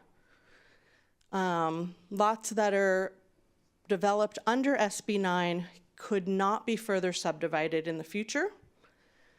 And then we are requiring connection to utilities with separate meters for sewer, water, gas, and electric. So with that, the utilities need to be available. So just as an information item, there are areas in the city that are still using wells or have septic. Those areas at this time would not be eligible for SB 9 projects. For additional development standards, you need to start with a legal lot. We did add a requirement. The legislation gives us the opportunity to regulate unit size. And so we're regulating that primary dwelling unit up to 800 square feet. That may discourage some folks from doing this, but this is an opportunity for us to, insert some local discretion here. We can't use lot coverage or open space standards to prevent at least 2 units as part of an SB 9 project. Setbacks are subject to the zoning. We are including a requirement that there be 10 feet minimum separation between the units and then 5 feet separation for accessory structures for health and safety reasons. And then we are allowed to require 1 parking space for each of the primary dwelling units. We are allowed to implement objective design standards. So for architecture, we've included 7 standards to ensure that the additional units are compatible in architectural style with the existing primary home. Again, the connection requirement for sewer and sewer. Requirements for fire hazard mitigation on lots that are in a fire hazard severity zone. We are requiring that because we do have areas of the city that would fall in those zones. And then the dwelling units may not be owned or conveyed separately from each other, so restricting the sale. I'm going to stop there. Mayor, your pleasure. If you want to stop at each kind of larger section and ask questions, or if you'd like me to roll through those 4 larger components and then ask questions at the end, it's up to you.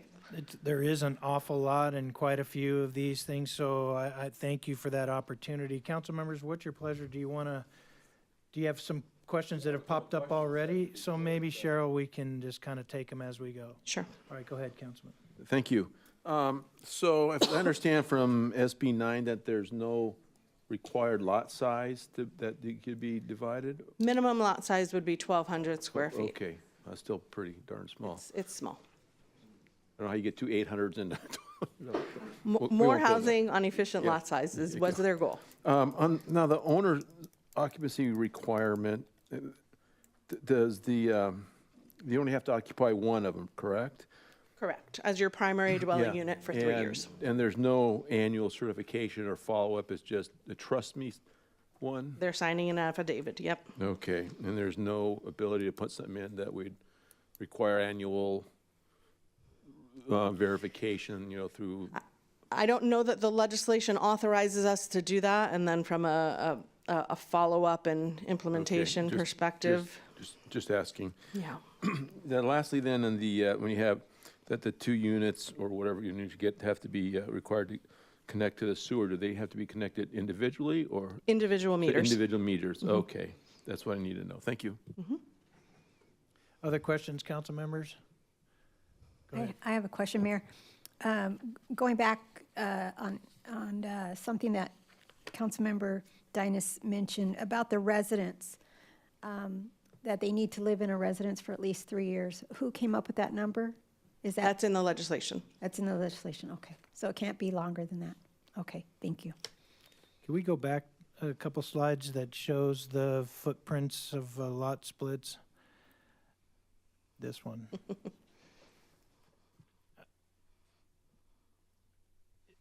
Let's take the first one on the left there with 4 primary dwelling units. I can't even, to me, it boggles my mind how a driveway is going to come into play here where someone can access.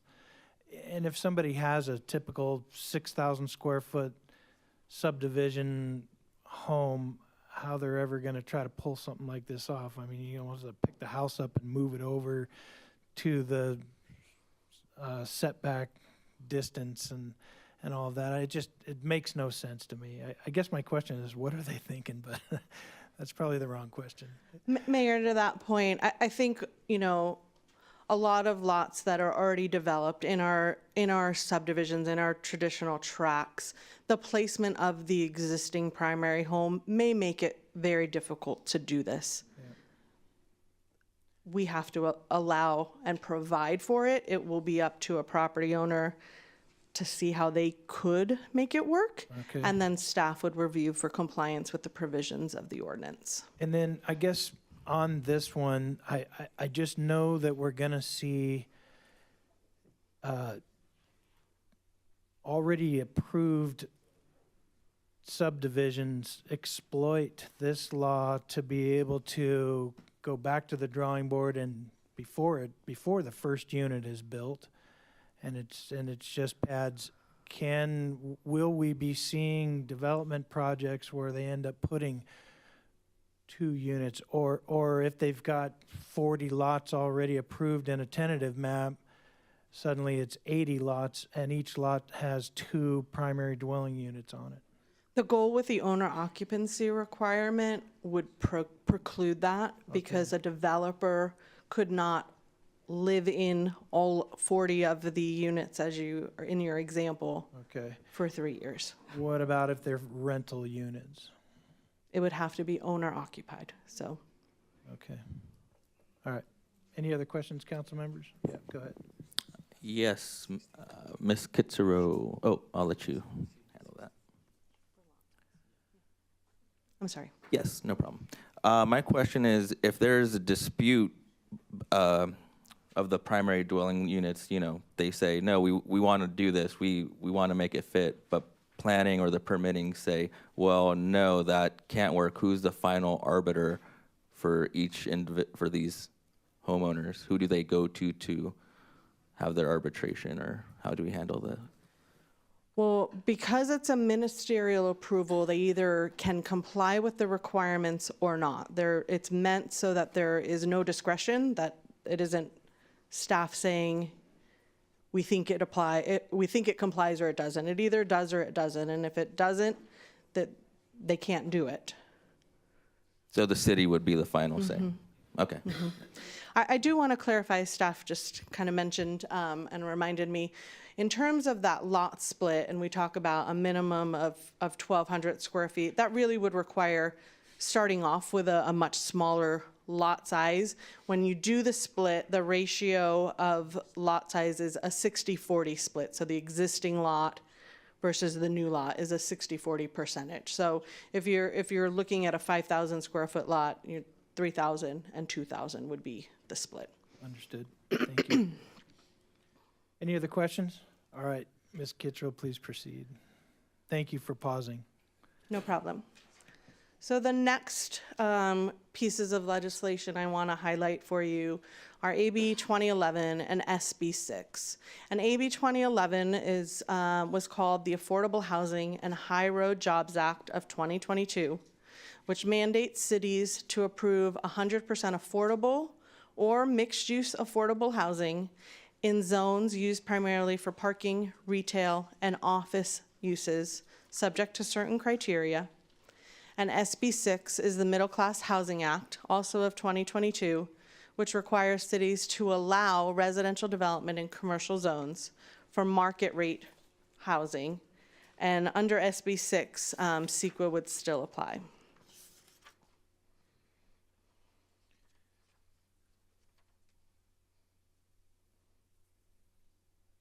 So to comply with these pieces of legislation, staff is proposing to add a new chapter to the development code for multifamily housing in commercial zones.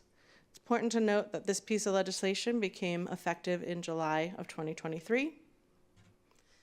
So like I said, the pieces of legislation are complicated. We tried to summarize the differences between AB 2011 and SB 6 in this table that was in your staff report. Again, 2011 is for affordable or mixed use affordable. SB 6 is for market rate. Both require prevailing wage. Density bonus would apply for both. I think the key things on this one, AB 2011 projects are exempt from CEQA, and also streamlined ministerial processes. SB 6, CEQA would still apply, and there is a major plot plan process for that for staff review. Cheryl, question, how do you determine affordable? Is it like a percentage of the median income of the area? Correct. Typically, affordable housing developers are funding their projects through grants or federal funding. That they're very specific, and they need to meet affordability criteria based on the median income for the county. This table here seeks to just give some of the differences between the provisions in AB 2011 for projects that are 100% affordable, and then projects that include mixed income. Again, I want to draw your attention to the highlighted yellow, where the legislation gave the local jurisdiction discretion to add provisions. that we feel are appropriate, we did. And so for the mixed income projects, we are requiring, including a provision that 1/2 of the ground floor area of the housing project be dedicated to retail use. This is as consistent as we can get with our EDC provisions for vertical mixed use, and to really help us ensure that should these projects be proposed in our commercial zones, that we can preserve as much commercial as we can. And AB 2011 only allows 50%. We couldn't go a full 100% on the ground floor? Correct. Mayor Pro Tem Carwin's got a question. Yeah, thank you. I was trying to decide where this question came in, and I thought it was going to be later, but you brought it up now. So in our EDC language, there's a section which says residential to be vertically integrated with non-residential use. They can, as a standalone, the standalone project. Let me pull it up here. I've got the section right in front of me. Later. It's, so you want me to get to that later? Because you were talking about the retail on the ground floor issue. So, okay, I can bring that. I have it marked later in the presentation. Yeah.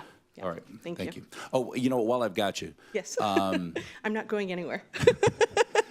These provisions here, they apply, they don't apply to open space recreation. Correct. They apply to commercial zones. So specifically, commercial office, commercial retail, and then our EDC zones. Right. So specifically, I've been getting the question, does this require us to allow development of the golf course properties under their current zoning? No. No. And secondarily, if open space recreation by an act of council is rezoned to residential, does that then require us to add these provisions in? Not these particular provisions, but any provisions of the residential zones would apply. So these provisions are for commercial zones. Okay, so if we were to convert open space recreation to residential in some part, we would still have control over what kind of residential goes in there because it's not commercial being changed to residential. Correct. Thank you. Councilman Dynas is in the queue. Thank you. Just so with the SB 6, then is it any commercial, any property zone commercial, the developer could say, you know, I changed my mind. Instead of building a really super nice, you know, shopping center that our residents really, really, really, really want, I'm going to go and put wall-to-wall apartments instead in our business district. They can do that. Is that okay? Yeah, I think it's important that that our residents understand this is what our state's doing to our city. I'll get off my soapbox. Can I just piggyback on that question? So sometimes we've seen where a developer wants to convert retail commercial to residential, and in us allowing that change of zone and general plan, we also apply a community benefit dollar figure based on the loss of potential retail sales tax in the future. Can we do that in these situations? In these situations, no. These would be either by right or ministerial complying with the provisions of the law. Even though it's a direct loss of retail sales tax to a community, it's cutting off our lifeblood, we can't ask for a community benefit agreement. Correct. Okay, thank you.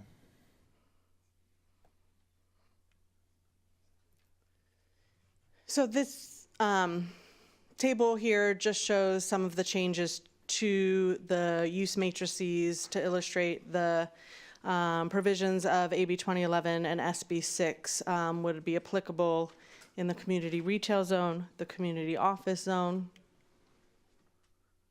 and then the economic development zones. Now again, where retail or where residential. So you could see it isn't in the Northern Gateway and it isn't in the Southern Gateway. So just in the other three EDC zones. So I can stop if there's any more questions on that package, or I can keep going and get through the ADUs and other housing types. I see no questions. Okay.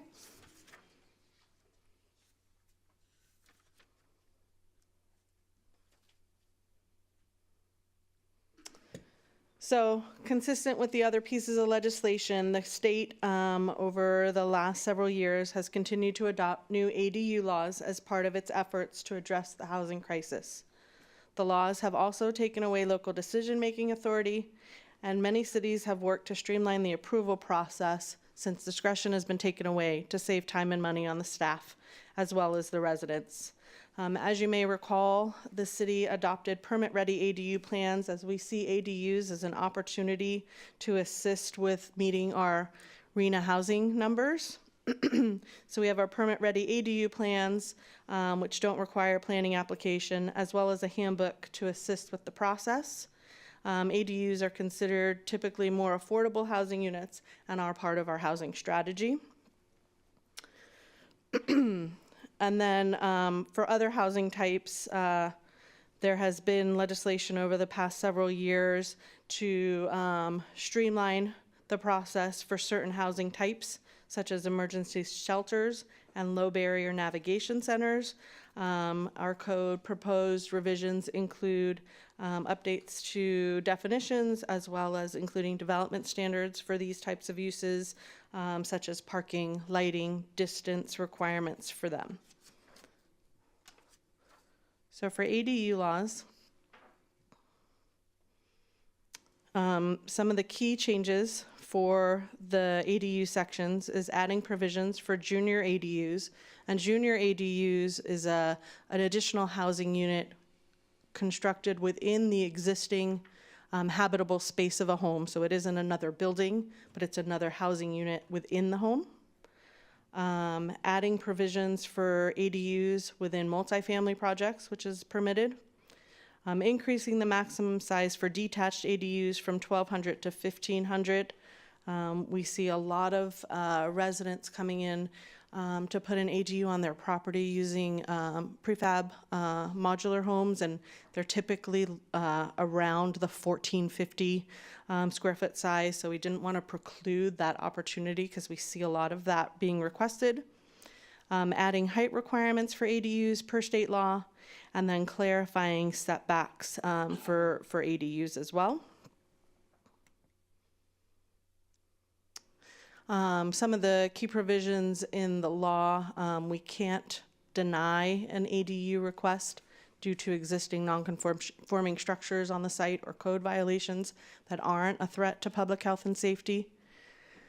It also requires the staff to provide a full set of comments on if we deny an application and what, if we're looking to deny something, and what can be done to obtain approval. We've got 60 days to do that. And then additional laws have removed owner occupancy requirements for ADUs and authorized the sale of these units. Something on the ADU chapter itself and the provisions for ADUs within the code. This is one of the sections of the code that the State Department of Housing and Community Development does require approval.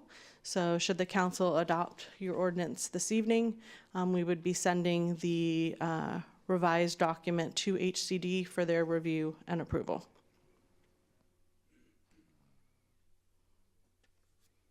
I have a question before you Perfect timing. change the slide. On this last slide, under where you've got your little arrow, removes owner occupancy requirements and added provisions for sale. Are you talking about like if a homeowner is living in a house and they add an ADU, they're allowed to sell that ADU now? Correct. Do you have something?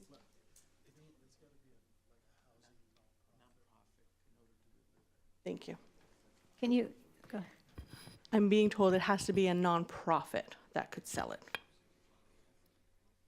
Okay, so like if Habitat for Humanity comes in. Perfect example. And, you know, there is a housing crisis and there's a house that they either purchased or they bought and they added an ADU, they can sell those to two different people. How does this work with the tax rolls of the county? I'm not sure about that. Yeah, We'd have to look into that. That's gonna be a mess. Yeah. Going to be a real mess. I'm thinking Okay. about title for the Yeah. property. Title of the property. And, Legal descriptions, yeah. yeah. These were lawmakers in Sacramento who made these decisions, correct? Correct. Moving on to density bonus. So density bonus law is not new in California, but they are intended to incentivize affordable housing development. Sorry, let me catch up on the screen. In exchange, affordable housing developers would receive the right to build additional market rate housing as part of their projects, and they would receive waivers from development standards such as parking and setback. So in order to comply with some of the new pieces of legislation, and you can see there are 4 listed on your screen, expanding the eligibility for density bonus projects to commercial developments that partner with an affordable housing developer. So if you have a mixed-use project, the commercial development, the affordable housing component could be eligible for density bonus. And then a lot of the changes in the density bonus law really speaks to the allowable increases in density for certain projects depending on their affordability level. So that's what you see there. Maximums increasing from 35 to 50% for 15% very low income projects, 24% low income projects, and 44% moderate income projects. And then up to an 80% density bonus for projects with 100% affordable units. And then along those same lines, changes to the number of incentives that would be available to an affordable housing project, whether that be an increase in lot coverage or a reduction in parking. And then speaking of parking, one of the other provisions included in the proposed amendment is updates to the parking requirements to comply with state law as well. And we just changed the format of some of the tables in the development code to make it easier for staff to reference. I think that, yep, I'm gonna stop there. That covers the density bonus law stuff. Questions? Okay. Mayor Pro Tem, this is where we get into the changes to the zoning code to ensure consistency with the general plan on the EDC. So you're correct. The council had previously made revisions to the general plan land use element to include requirements that residential projects be vertically integrated when located in the EDC. And then the general plan has always had a provision in there where that residential development may not be located within 1,000 feet of the 215. And so we're just carrying those provisions over into the zoning code for consistency's sake. It makes it a whole lot easier for everyone when folks are doing due diligence or when staff is reviewing projects to have it in both places. Well, let me ask you now. So specifically, I was looking at I'm going to nerd out on you right now. Our development code 9.140.050E2 says. Hold on, can you say that again? Oh, you don't have it handy right in front of you? 9.140. 9.140.050 E2. And it says residential developments are allowed as standalone projects, but not allowed on EDC parcels directly adjacent to a freeway. Can you start at the beginning of that sentence? Yeah. Residential developments are allowed as standalone projects. I think you quoted it pretty much right here. Wait, it said, because in E2, well. It says residential developments are allowed as standalone projects. Mine says residential development shall be integrated vertically with non-residential uses and shall not be allowed as standalone projects on EDC parcels directly adjacent to a freeway. All right. Well, I'm looking at it on our website right now. It says 9.140.050 As it exists right now? E2, right. Correct. Yeah. And so the red line revisions is what I read to you. Okay. So that's the section that because it wasn't the subsection wasn't in here. I want to make sure that we're talking about the same thing. Correct. Yes, I'm at that exact location. E, it now becomes 1 because we're taking out residential uses shall not exceed 15% because that went away with the general plan update too. So residential developments, and then adding, shall be integrated vertically with non-residential uses and shall not be, and then allowed as standalone projects or on EDC parcels directly adjacent to a freeway, i.e. 1,000 feet of the 215 right-of-way, per the Right, so general plan. I wanted to make sure that we're taking away the standalone residential in EDC more than 1,000 feet from the freeway. Like this, the current language allows standalone if it's not adjacent to the freeway. The current language is inconsistent with the general plan. So the general plan had already taken that away. Okay. Thank you. You're welcome.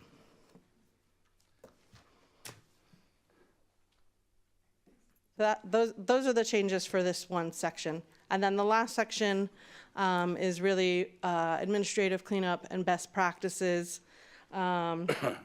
Again, removing the requirement for a planning application for ADUs since it's a ministerial process only, very similar to a building permit. It doesn't mean that we don't get the opportunity to review a proposal. It would just be reviewed as a building permit submittal and then routed to the planning and engineering departments as well. And then the parking tables, there was a lot of information in the text of the chapter. We added some notes to the table again for ease of use and reference. And then, let me catch up on my slides.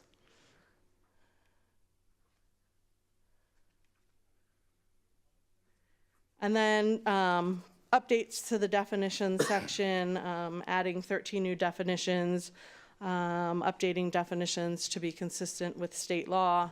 You could see a lot of the definitions are related to special housing types, clarifying the definition for density to be consistent with the general plan, adding definitions for all of the components of the density bonus laws.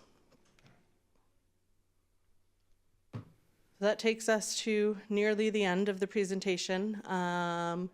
Environmental review. Project is exempt from CEQA pursuant to statutory exemptions, section 15282H, as well as the common sense exemption, section 15061B3, as well as the project implements provisions from the housing element adoption in which we included, prepared a final EIR for, so it's an implementing project.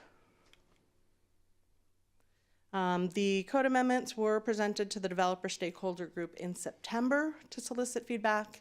And then on November 8th, the Planning Commission did review the proposal and recommend council approval.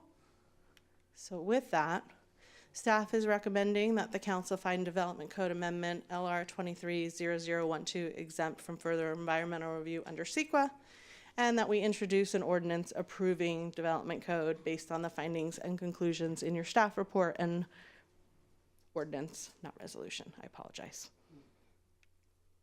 With that, staff is happy to answer any additional questions. All right, thank you, Ms. Kittro. What I'm going to do is go ahead and open up the public hearing. It is 8:03. Madam Clerk, was this legally noticed? Yes, it was. And do we have any correspondence on this item? No, we do not. Okay, and at this time, we'll go ahead and open it up for public testimony, and then I'll close the public hearing. We can ask questions. We can discuss after that. So, Madam Clerk, do we have any speakers that have asked to speak on 11.1? Francisco Urbina. All right, welcome, sir.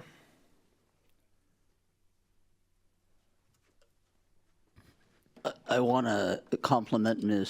Cheryl Kittro for doing an excellent PowerPoint presentation on a very complicated and very controversial project. Where do I start?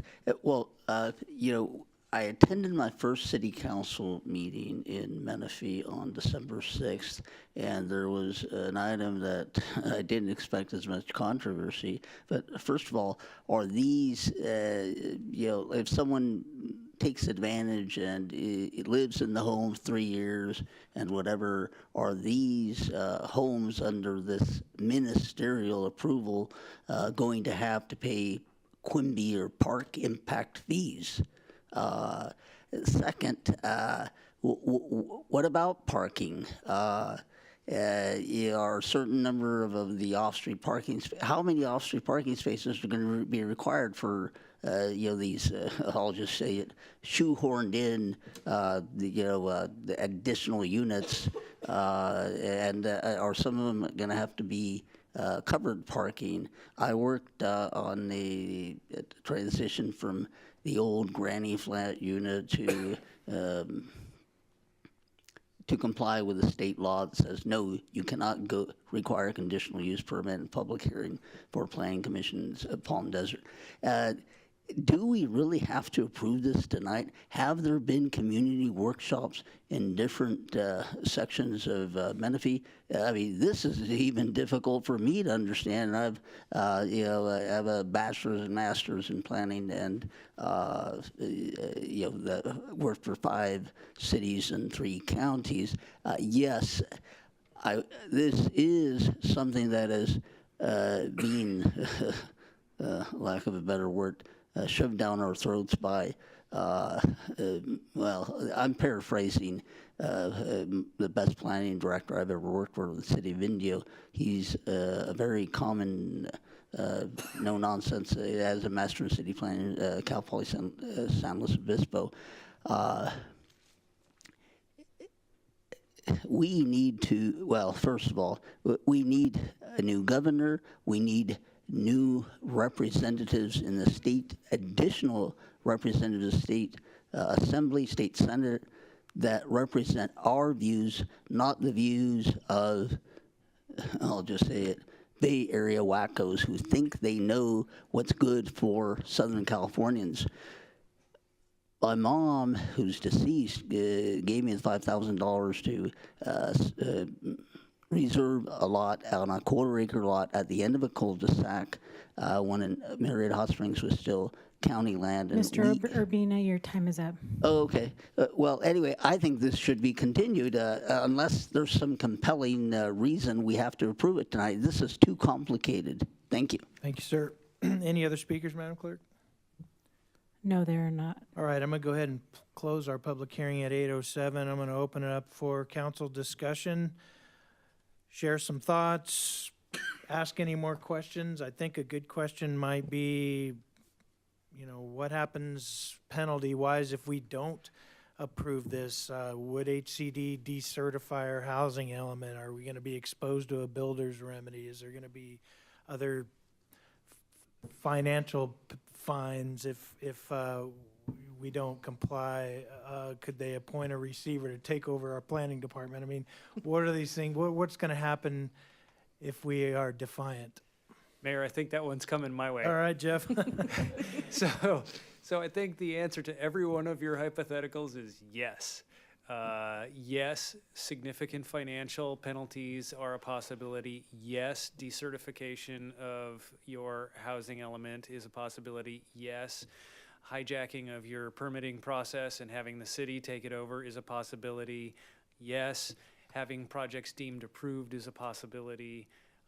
I don't know if I answered yes to receivership yet, but yes, receivership is a possibility. Financial penalties are a possibility. We recently saw a story about Huntington Beach, which has taken a very active role in something like this, has worked itself up to a position now where they're exposed to $600,000 per month in penalties for the situation that they've worked themselves into.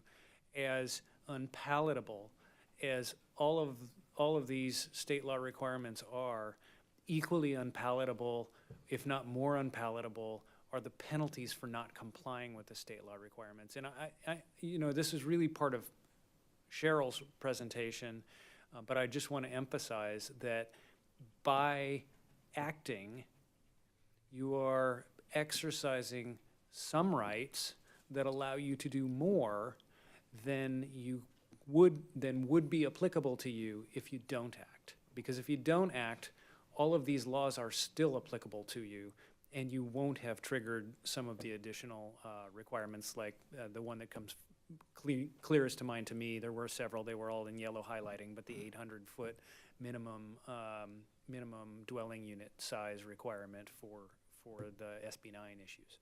So I suppose I could go on, Mayor, but the fact of the matter is that the state has thought about this and they've attempted to come up with multiple remedies to hem cities in. And so far, the cases are extensive and fairly one-sided in terms of the courts enforcing these remedies or rejecting efforts by cities to sort of work around these requirements. Thank you. And the reason I asked that question is because I really would like the public to know. I don't want someone to say, gosh, they just laid down. And I want people to realize that the state housing laws, they remain in full force whether we do this or not. And we're reluctant because it feels sometimes like I said it earlier, we're cutting off our lifeblood when we have a general plan that's very balanced and we see that it's mainly residential, but we have enough commercial retail zones and corridors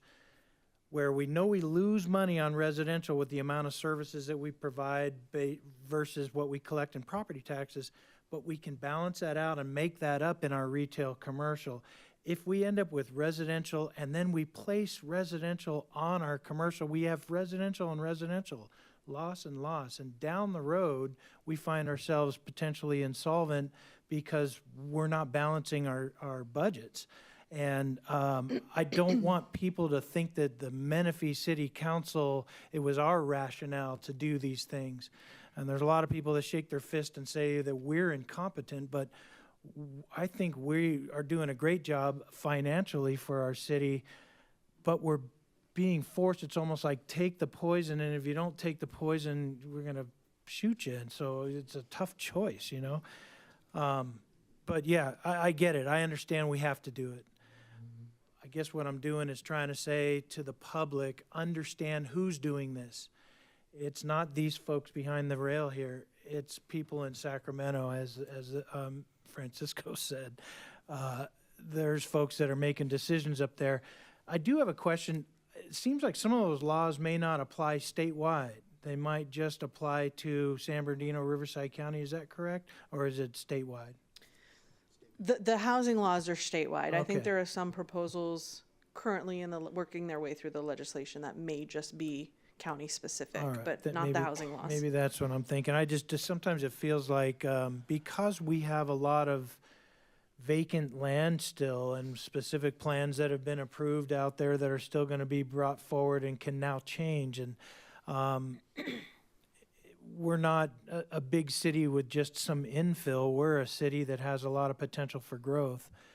And I don't want the state's desires to be put on the back of cities like us. And I hate for us to lose local control. I hate for us to have a general plan that makes sense and it's balanced and have it now get thrown askew because of some of these laws. So anyway, that's my soapbox. Council members, anybody, Councilmember Sobek's in the queue. Yeah, thank you, Mayor, for saying all that, because you're saying, I think, what all of us are feeling. I do want to thank our staff, though, as our, Mr. Melching mentioned, is they looked at these laws to see what we could do to make any kind of restrictions. This is, why do we even have a general plan? Why did we even spend the money and the time and energy for months and even over a year working on our general plan? It just, I want to put that on record too, and I want the people to know, and I want people in Sacramento to know this is not fair. We're a new city. We're not developed out, and now we're going to have an opportunity for developers to come in and take our economic development corridors and turn them into housing, and how are we going to provide the services for our residents? So that's what scares me. But I appreciate, Cheryl, you and Carlos and Doug. I know 140 bills went through. When I attended, one of the reasons why I went to California League of Cities is I wanted to attend some workshops to hear about the laws that are being pushed upon us. And I hope our residents, please, look who's voting on these laws. When you go to vote, look up their voting record, because they are destroying our cities. We became a city to have local control. I mean, what has happened? It is, and it's not one size just doesn't fit all. I mean, that's what I get. But so I'm angry too. I don't want to vote for this, but I know if I don't, then we won't have the certain additions that we added. But I know that I've talked to our assembly member, Bill Asaley. He was trying to see what he could do for our cities. And with us being a general law city, kind of our hands are tied a little bit. But I guess I just wanted to rant a little bit too. I don't think I have any more questions, but I do want to thank you and your staff for looking at each of these, because it is, as the workshops I went to, some of the bills that are being passed, they go against what another bill's already been passed says, and it's very, very confusing. A lot of paperwork you have had to go through to decipher. So, yeah, this is frustrating. It's very frustrating. And to my city, our city that you love, that's why we serve. We serve because we love our city and we love the vision that we have. And it really angers me that California is taking that away from me, a resident that I live here. So. Indeed. All right, Councilmember Estrada is next. Yeah, thank you, Mayor. One solution I see to this is it wouldn't happen to be so difficult, but if every city got together and say, hey, we're all going to stand up together and not comply with this, it would be so difficult for the state of California or the governor to go in and manage every city and take over everything. But that takes so much coordination. But there have been so many legal cases already in California where cities, when they stand alone and do it, they fail. But if all of the cities in California got together and stood up, we could make a point.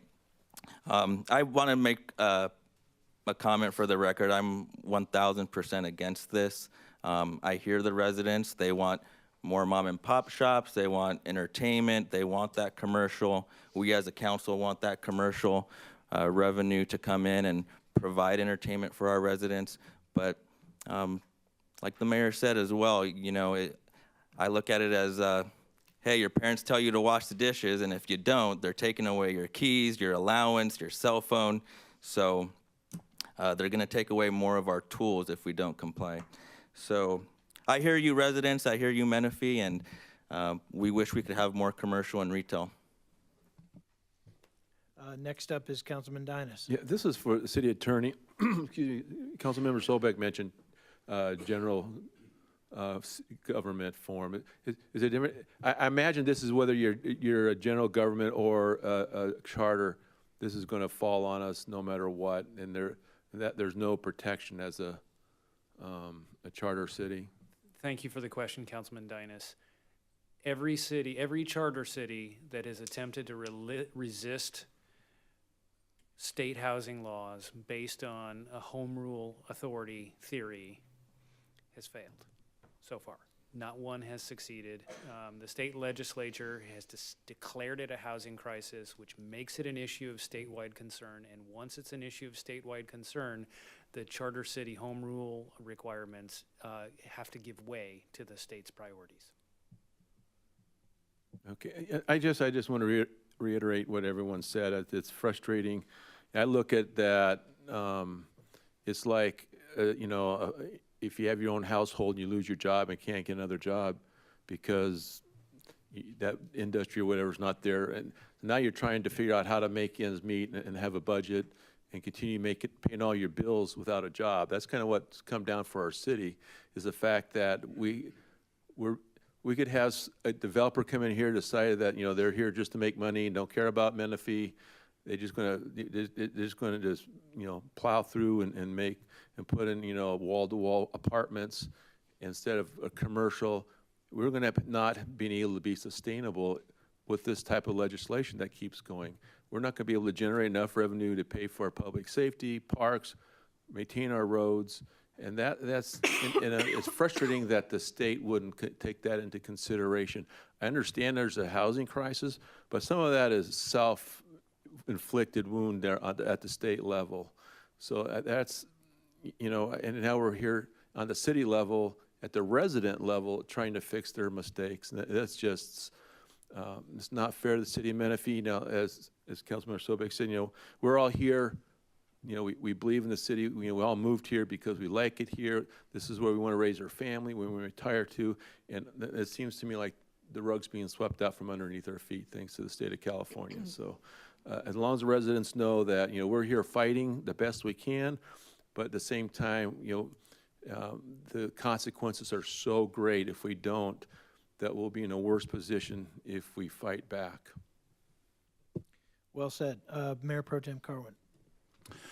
Thank you. My question before on the vertical development, Mayor, I want to just ask you, we've talked before about when the EDC was first implemented and how there was one promise that was made and then that language was switched. Does this fix that? No, it's already been fixed. That's already been fixed, so that this is in compliance with the section that was fixed, this is now in compliance with that. Yeah, I think that might have been just one. It was the last loophole, that's what I'm saying. Okay, that was it. We became a city, Councilmember Sobek kind of mentioned, we became a city under the impression that we were going to have certain rights and controls and a city that we could develop in a certain way.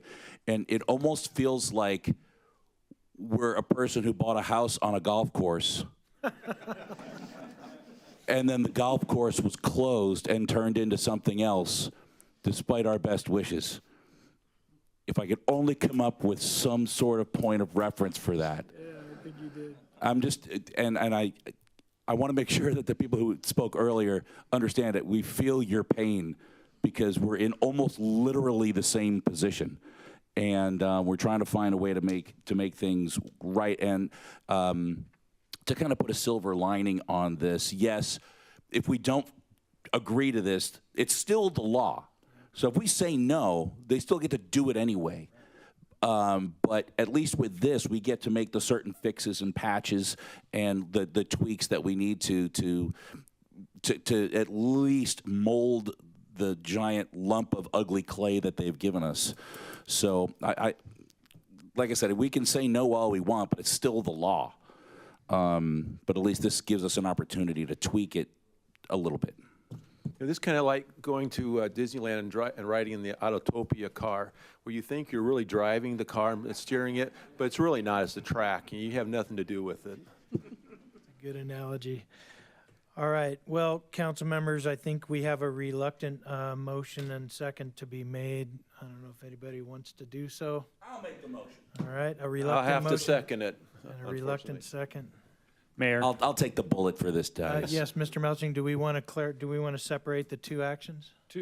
No, we'll try and make this as painless as possible. All right. But would you allow me to read the That'd be title for the great. second action? The And first then all action we is gotta to do is say so moved. Yeah. So the first action is to direct the notice of exemption. The second action is for introduction of the following ordinance, which is an ordinance of the City Council of the City of Menifee, California, approving code amendment number LR 23-0012, finding development code amendment number LR 23-0012 exempt from environmental review, and adopting development code amendment LR 23-0012 to amend housing-related provisions of the Menifee Municipal Code as required to comply with state law and to implement the city's sixth cycle 2021-2029 housing element. That's all. And so we do have a motion already and a second, so let's go ahead and cast our votes. Thank you for reading that, Jeff. Bob, do you want to? I have moved. My screen says waiting for seconder. Mine just says waiting. And I got one that says second. That is the hardest part. Yeah. So Councilman Carwin seconded. Are you able to put him? Oh, I'm He sorry. moved. Okay, I've got him to move and Councilman Dynas seconded. second. Okay. And now the vote. There we go.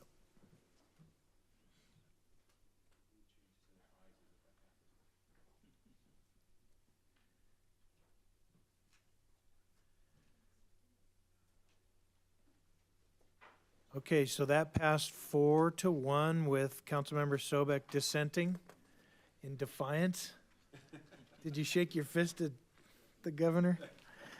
All right, thank you. Thank you, staff, for the great presentation. We're going to move on now. We're on item 12, discussion items. There are 5. Let's start with item 12.1. This is our ACFR. It is a receive and file item, and I believe that our Chief Finance Director, Mr. Hickey, is here to present. Welcome, sir.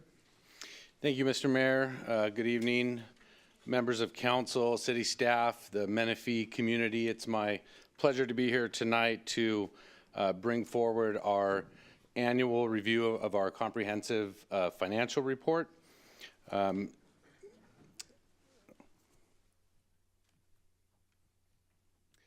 So the annual audit is a collaborative process that involves many offices and people, and really participation from all of the departments within the city. And one of the key participants is our independent auditor. So the city engages an independent firm of certified public accountants to conduct the financial audit. This year, we also brought forward the preliminary audit results to the Finance Committee, and that was back in November.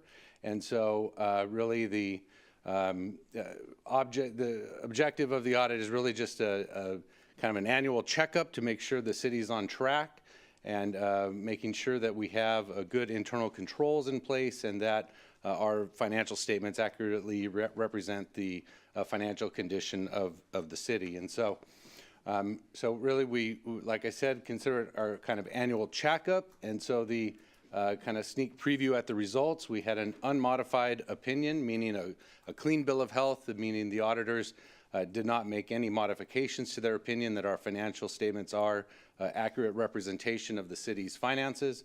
They did not identify any findings or material weaknesses or significant deficiencies. As part of their audit, they look at our internal controls, which we kind of consider the kind of skeleton of our structure. And so it's kind of our check that we have strong bones. And so with that, I just want to introduce our team for the our audit firm, Rogers, Anderson, Malady, and Scott. The audit partner is Scott Mano.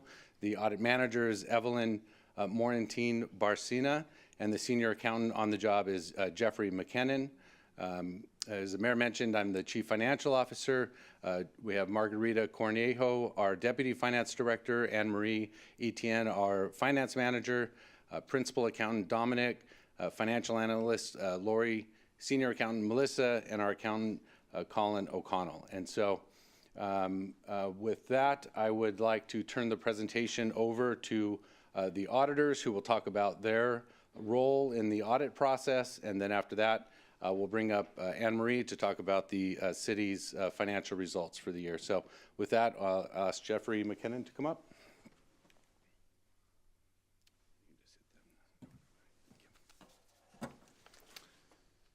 All right, good evening, everybody. I hope you can pick me up okay from down there. So before I begin, I'd like to start by thanking the council for continuing to retain us as your auditors and allowing us to provide this service to the city of Menifee and its residents. And we also have to thank your finance department here, Travis, Anne Marie, and Margarita, and all of their staff. In the few years I've worked on the city's audit, they're always so well prepared and responsive to us and all of our requests and inquiries, and we really appreciate all of the hard work that they produce.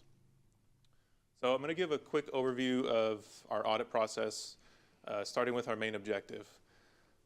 So our objective is to express opinions on management's financial statements as independent auditors. We do this by gathering sufficient, appropriate audit evidence, evaluating that evidence, and the goal is to obtain reasonable assurance that the financial statements are free of material misstatement, whether due to fraud or error.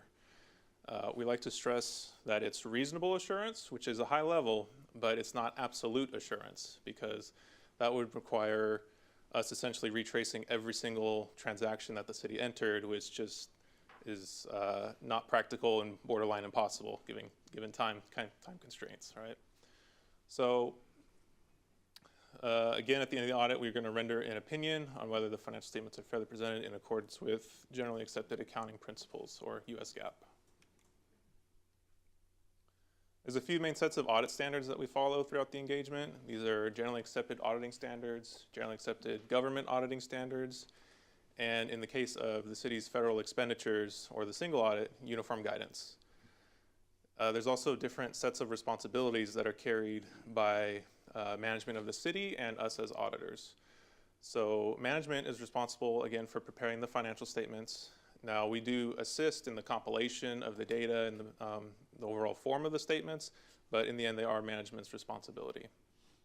They're also responsible for complete, accurate financial records, and also for maintaining a framework of internal control that serves to prevent and detect material misstatements. As the governing body, the City Council has a fiduciary duty to the city to ensure responsible use of its resources, and also to provide oversight to management, ensuring that it fulfills its obligations for internal control and financial reporting. As an auditor, we're responsible for obtaining reasonable assurance that the financial statements are free of material misstatements.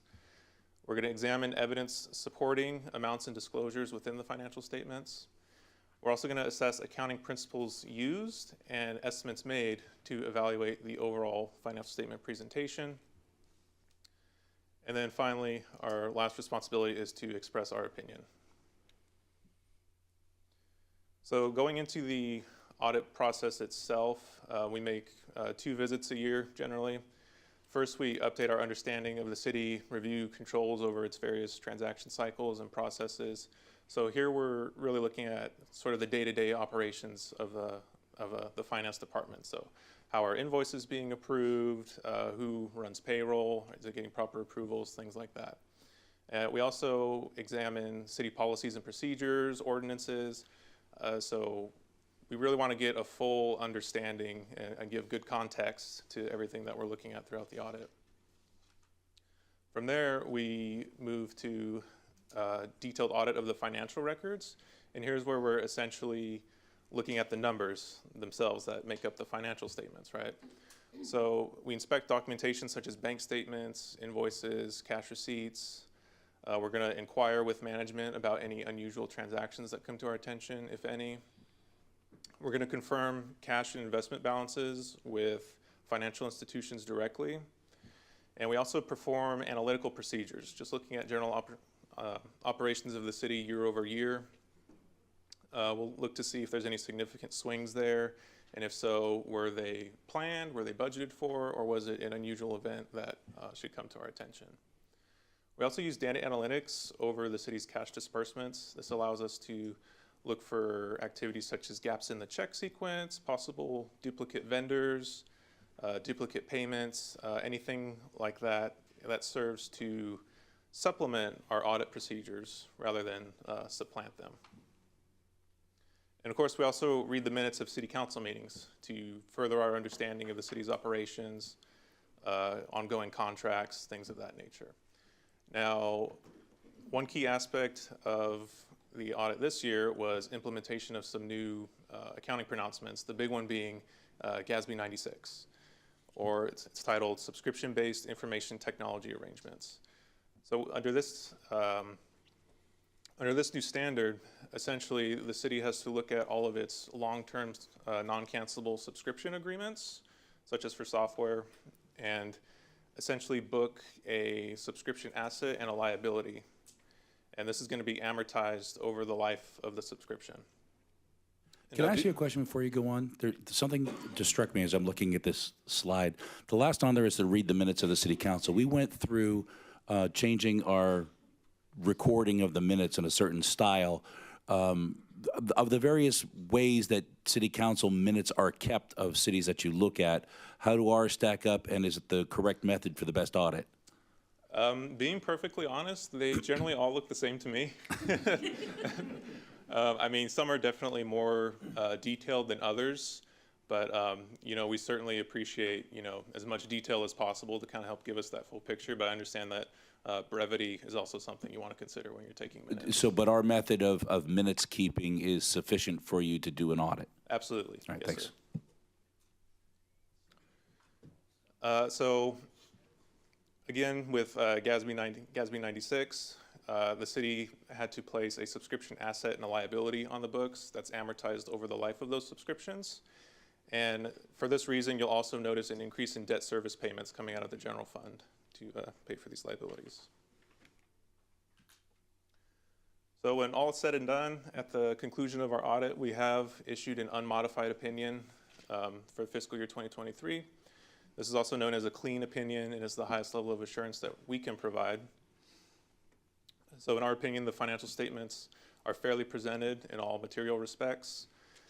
Significant accounting policies have been consistently applied. Estimates are reasonable, and all disclosures are properly reflected.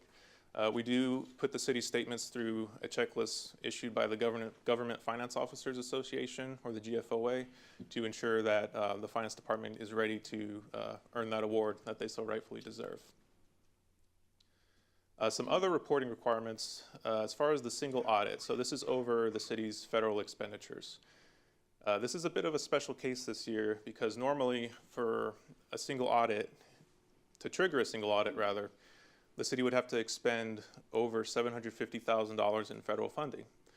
Well, with the use of the American Rescue Plan Act funding, the federal government is allowing a special engagement where if the only reason you exceed that threshold is because of the ARPA funding, we can do what's called an alternative compliance examination engagement.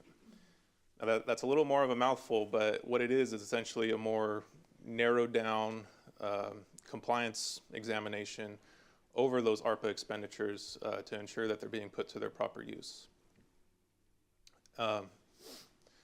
And as you can see up on the slide there, the city complied in all material respects with the requirements of that funding. So a few other reporting requirements that are communicated to you. The GAGAS report on internal control. This is where we kind of give some more context to the internal control testing and procedures throughout the audit, and this is also where we would detail any significant deficiencies or material weaknesses that we would find. For fiscal year 23, we found none. What we call the SAS 114 letter, that's some additional communications that professional standards require us to make to you. Here we talk about any significant risks that we identified during the audit.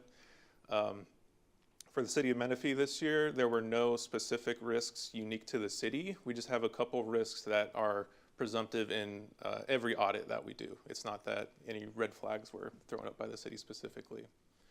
We also talk about the significant estimates that we evaluated and the significant disclosures within the financial statements that were evaluated. We also do some agreed upon procedures over the city's GAN limit or appropriations limit, wherein we basically recalculate the limit and we ensure that the city is within that threshold.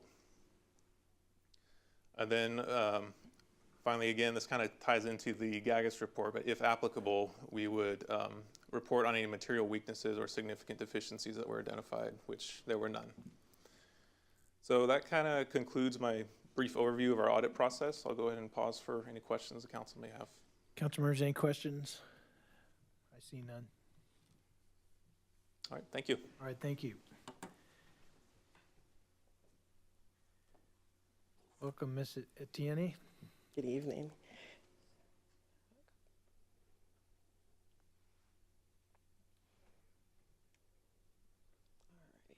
Good evening, Mayor and council members. Like Travis said, I'm Anne Marie Etienne. I'm the finance manager specifically tasked to oversee the city's accounting and auditing. This is the final copy of months of going back and forth and coordinating between us and the external auditors. This is a final copy of our annual comprehensive financial report for June 30th, 2023. This is available for the public and our employees to access on our website. Once you go to our city website, you can go to our finance department, and specifically under financial reports, this will be available for you to view. Our ACFR is specifically segmented into 3 sections. We have our introductory section where we specifically focus on our organizational structure, leadership, and economic conditions. We have the financial section, which is really the meat and potatoes of this final product. We have all of our financial statements, we have our notes to our financial statements, and we have an in-depth management discussion and analysis, which is compiled by our Deputy Finance Director and our CFO.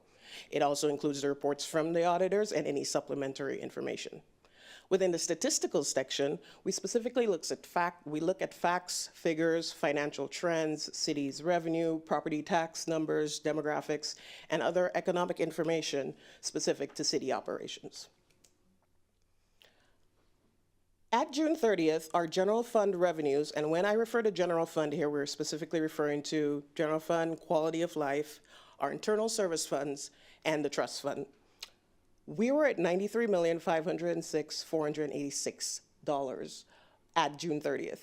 The main categories for our revenues are within our taxes, licenses and permits, intergovernmental, charges for service, use of money and property, fines and forfeitures, and miscellaneous.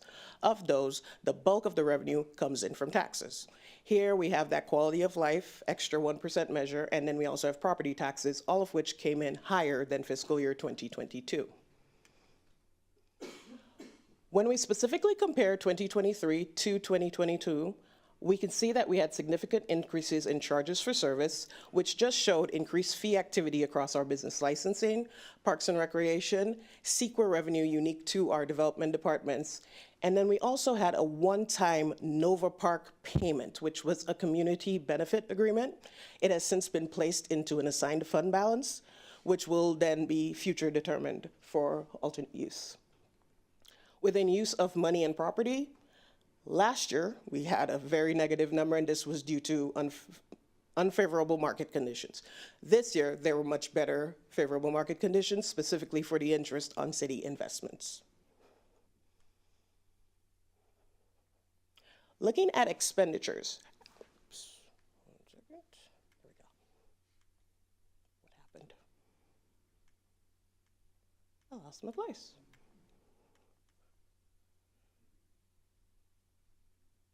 Can we put it back up, IT? Thank you.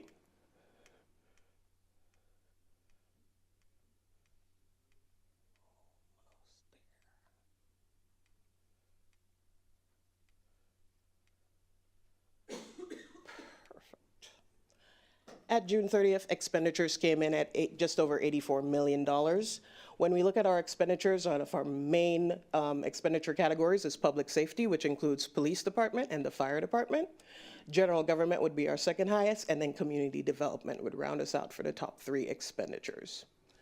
Comparing expenditures from fiscal 2023 against 2022, we can see significant increases in the public safety area. This was due to increased police staffing. We had a higher fire contract, which factored in costs due to state labor negotiations, as well as the purchase of a new medic unit for staff. Within the Community Development Department, we had increased CEQA professional services, all of the costs which are covered by developers. And then in Community Services, we had increased programs and activities and the related costs that come with these activities, such as staffing. Like Jeffrey referred to in regards to our GASB 96, this is that one entry in regards to the subscription-based softwares for our debt service, which totaled just over $345,000. This is just a snapshot of the general fund balance at June 30th. We can see where revenues are concerned. Our actuals came in just over 93 million versus a budgeted amount of 88 million. And our expenditures came in at 84 million versus a budgeted amount of 128.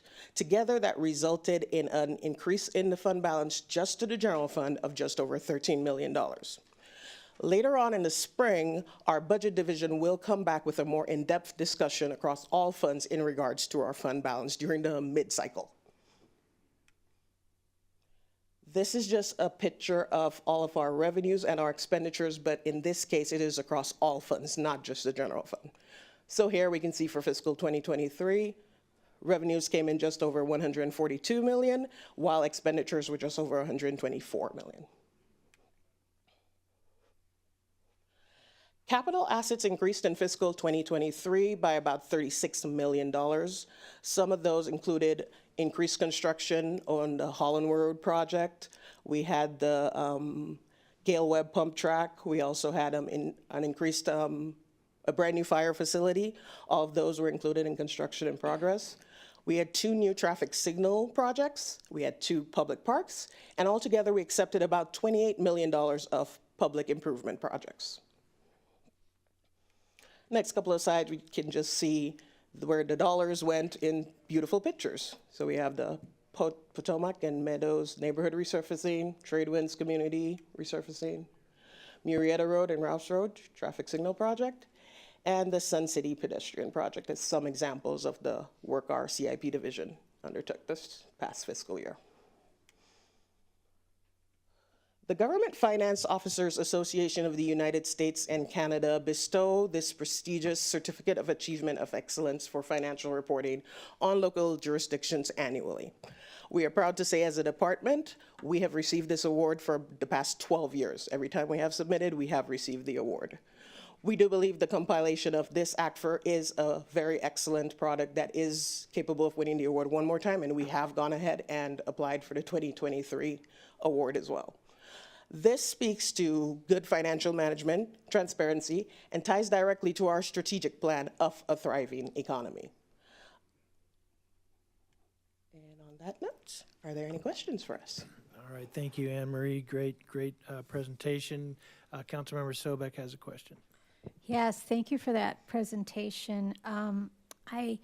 I know that this is year end, and since this is on my mind, if you want to make a note of it, I don't know if it's possible, but since we just passed the housing element this evening, I was wondering if we might be able to create a category of monies lost as we make these decisions from the mandate from what the state is requiring. When I say monies lost, sales tax revenues that we would have received. So I was wondering if it might be something we might be able to add in the future. It's something we will certainly keep in mind, and I think talk about at the executive level how we might be able to track that. I think some of those sometimes it could be difficult to track revenue you didn't receive, but certainly in working with our sales tax, property tax consultants, I think we could try to develop some data metrics that might give us a sense of the impact of some of these laws that are being thrust on the city. Thank you so much. Thank you for your AFRA report tonight. You all did a great job. And I just wanted to thank Anne Marie and Margarita, the whole finance staff, as well as the auditors. It was the week I started with the city, they were already out here doing field work, so I certainly came in at the tail end of the process, and it's been reassuring for me being here for 3 months to know that the city is in really good hands, both with the external auditors and our internal finance staff. So it's a pleasure, and happy to work with the council, and in terms of the finance committee, I think we've made some good strides forward this year. So. Thank you, Mr. Hickey. Is that the end of the presentation? I think so. Okay, and Madam Clerk, do we have any requests to speak or any correspondence on this item? No, we do not. All right, so council members, do we have any more discussion? This is a receive and file. Okay. Hey, Mr. Hickey. My question is, did I understand it correctly? At mid-year, did it look like we have 13 million in surplus? The 13 million cited in the presentation is the net revenues over expenditures, and so that it could be viewed as the increase in the fund balance for the fiscal year ended June 30th, 2023. So the answer is yes, but as mentioned in the presentation, that the figure that shows up in our ACFR is not what we really think of as the general fund through our budgetary process, because it includes both our regular general fund, but also our Measure DD Quality of Life Fund, as well as our internal service funds and some trust funds that we hold the money off to the side and use for certain city projects, but we don't really consider them available revenues. Got it. And so as part of our mid-year budget process, and really as we get into the mid-cycle budget process, we'll get into more detail specific to the general fund and the Measure DD in terms of what revenue, what fund balances are available going forward. Okay, thank you. All right, hearing no other questions, we will go ahead and receive and file that, and thank you very much for the presentation. We're going to move on our agenda now to item 12.2. This is kind of a cleanup ordinance relating to the abatement of hazardous vegetation on vacant parcels. I believe Mr. Wiggins, our code enforcement supervisor, is on his way, so welcome, sir. Good evening, mayors, city council, city staff, and Menifee residents. Thank you for coming out tonight.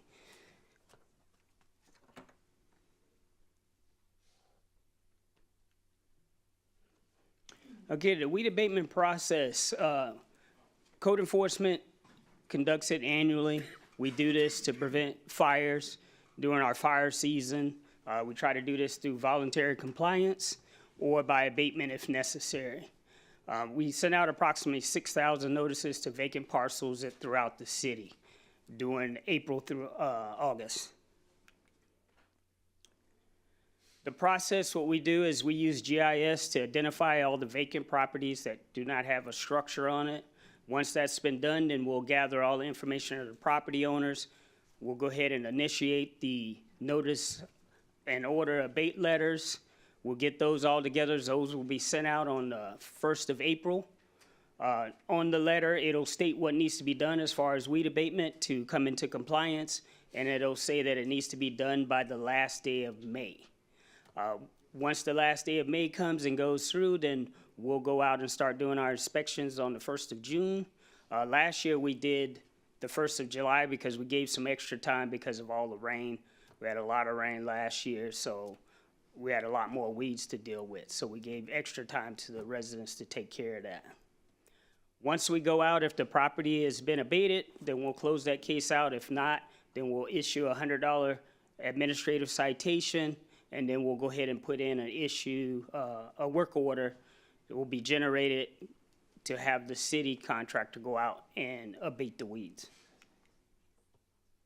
Okay, this is just a visual of the process that we do. As I stated, we send out the notice and order abate letters on April 1st. We'll go out and do our inspections on June 1st. This is July 1st because we gave extra time last year because of the rain. I think we're going to have more rain this year too, so that may be the case, so we give us some flexibility. Once we go out and do our inspections, then we'll issue an admin site if it's not done, and then we'll put in to do a force abatement, and then it'll be a cost recovery that we'll do to recover the cost for the city abating these properties. And here on the cost recovery, what we'll do if the property hasn't been done and we're going to be abating the property, we'll put a notice of pendency on the property.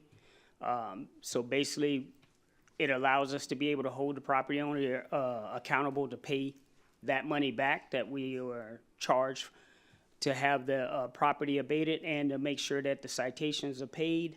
And we can also do this through the franchise tax board, which we just recently did. The beginning of this year, we did the franchise tax board to collect the money for people who did not pay their fines. What we've done, because this year it took a long time to put it together because we waited so many years, we've recommended that we do this annually now, so we're not trying to go back. Because in that case, you had a lot of the properties changed owners. This way, this will be able to streamline the process and cut down some of that. And the last thing I have is just, this is a before and after picture, why we do this, because it's important to make sure that we take care of the weeds to prevent fires to adjacent properties. Thank you for your time.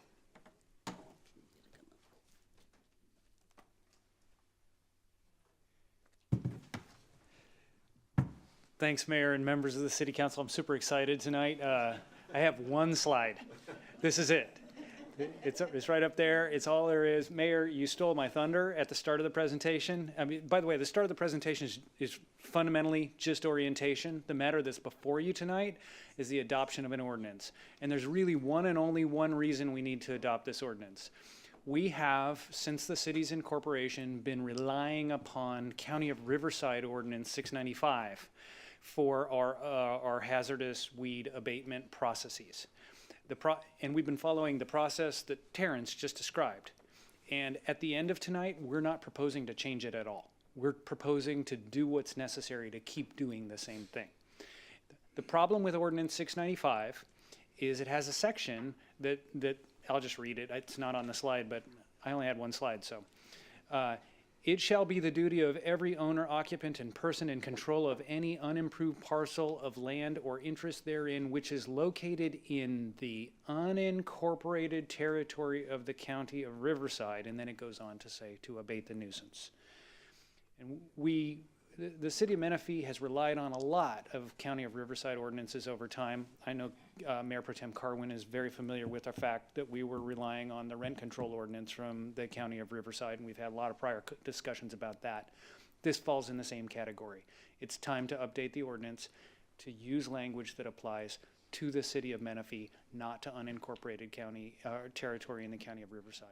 So all we've done here is pulled all of the concepts from the County of Riverside ordinance and a lot of the definitions from the County of Riverside ordinance and put them into the structure of our own ordinance. That's it. I'm happy to read the title to it, or of course answer any questions that you have, but that's really the beginning, middle, and end of what we're doing. All right, thank you, Mr. Melching. Council members, do we have any questions? Madam Clerk, do we have any requests to speak on this item, or have you received any correspondence? No, we do not, and we have not. All right, council members, are we all kind of in agreement? And Mr. Melching, do you need to read the ordinance by title, or are we pretty much okay with understanding that we're doing a cleanup and fixing the words? Sadly, Mayor, I do need to read the ordinance by title. It's a statutory requirement, but I'll go super quick. This is an ordinance of the City Council of the City of Menifee, California, adding section 11.20.200 to chapter 11.20 of Title 11 of the Menifee Municipal Code, establishing specific regulations for the abatement of hazardous vegetation for vacant parcels. I make a motion, we approve 12.2 as just read by our city attorney. I'll second that. Thank you, Jeff. Thank you, Mr. Wiggins.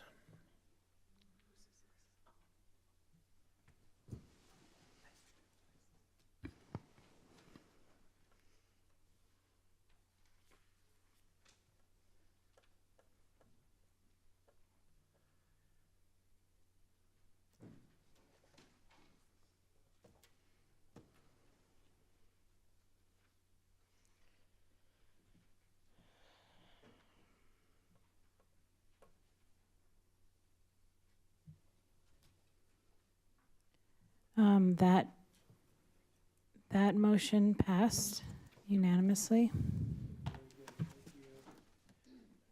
All right, let's move on to our next item now. We're on 12.3. This is Comey View Court versus Comet View Court in the Sun Ranch community. Street name discrepancy, and I see Ms. Kitro's at the podium.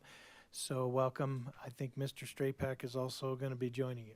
Okay. Correct. Thank you, Mayor, members of the council. I just wanted to introduce the item. This is before you at your request as a future agenda item for discussion purposes. Laura Sportelli, management analyst in the Building and Safety Division, did prepare the staff report, as this initially was a building and safety item for addressing street names. Building and Safety oversees that. But as we get into the details of the discussion, it transitions and kind of crosses areas of expertise into the engineering realm. So we also have Steve Straypack, our assistant city engineer, city surveyor, who will give you the presentation tonight, and both are available for questions. So, Steve? Good evening, Mayor and council members. Today we're going to discuss the Comey View Court versus Comet View Court. So we have before us a sort of a bullet point timeline of events that we have records of. And the first thing that occurred was track map was recorded in August of 2004 in the county days by K&A Engineering. And 28504, I believe, was the map. It's important to note that the map created not only the lots, but the streets and street names as well. After that, the approved assessor's map came out with the name Comey, or Commie, depending on your pronunciation. Somehow, and here's where we don't know the exact particulars, a sign went up that called it Comet View Court. I don't know, the staff is unsure if this happened by a subcontractor of the developer and not checked by the county, or how that occurred.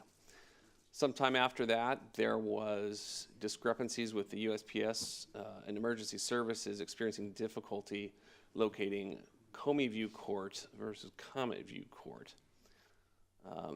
Staff went out on June 21st, 23 and put up a new city sign that said Comey View Court to reflect the name on the map itself that created the street. So residents have voiced some concerns in August of last year, and we sent a letter to residents requesting address information. We got 2 responses with Comey on utility tax bills. Here's a page of tract map 28504. You note there that it says Comey View Court. This is page 5 of the 6-page map. I would also note that the previous page 4, not included in here, also indicated it was Comey View Court, not Comet View Court. As a side note, staff did contact the original developer. I believe it was Lennar Homes, and they also indicated, yes, we meant it to be Comey View Court, not Comet. So the approved assessor's map, which is only used, as we all know, for assessing taxes, not for any other purpose, technically, it refers to it as Comey View Court. Now, the assessor's online data references Comey View Court as well on this issue, as you can see up there. And here's a Google Street View picture dated from September of 2011 that shows the old county standard sign with Comet View on the street sign. And here's the existing sign put up by city staff recently on June 21st that says Comey View Court. So as far as discussion options, there's a few options here. There's a resolution of street name change, which involves a resolution from the city council along with public hearings. There's recordation or revised track map that would be done through a certificate of correction. That's a little bit complicated because we would need to obtain the initial street name approval that was under the county, as well as the originally approved tentative track map to make that happen. Those would also have us notify the emergency services, the post office, residents, and then we could go out and change the street name sign if we wanted to change the name to Comet View. Another option is we keep it as Comey View. One idea is to record a document identifying all APNs with the correct street name to confirm, and just put every APN on there and record something along the lines of a clarifying document. That way we could forward that to anybody that had any issues with it and notify all the residents on the street. With that, we'll take any questions on that. All right. Thank you, Mr. Strapak. Sure. I do have a question from Mayor Pro Tem Carwin. Thank you for doing this analysis. I appreciate that. What does the 911 system have in its record for this street? I believe they have Comey. And Comet? Comey, okay. So if a resident who lived on that street right now called 911 and wanted an ambulance, they have it in their system as Comey. They should, yes. And you said you got responses from two residents, correct, with utility bills that said Comey? Mm-hmm. It's interesting. Some of them, the mailing addresses, I believe, said Comet, and the address said Comey. So on the utility bill itself said two different names. All right, and I could let Ms. Portelli talk to those since she's prepared that and discussed those. Yeah, I'm just curious how that happened. Do you want to talk about that? How does a utility bill have two different addresses on it? Sure. I don't know how that happened. I just know that the bills that we received, both the tax bills and the utility bills that came into my possession, have a mailing address of Comet View, and then right above it, it has the property address line, and it says Comey View. So the utility is assessing a property on Comey View, but delivering the bill to address on Comet View. Correct. That is correct. Why didn't anybody say anything when they changed the sign out to a different name on the street?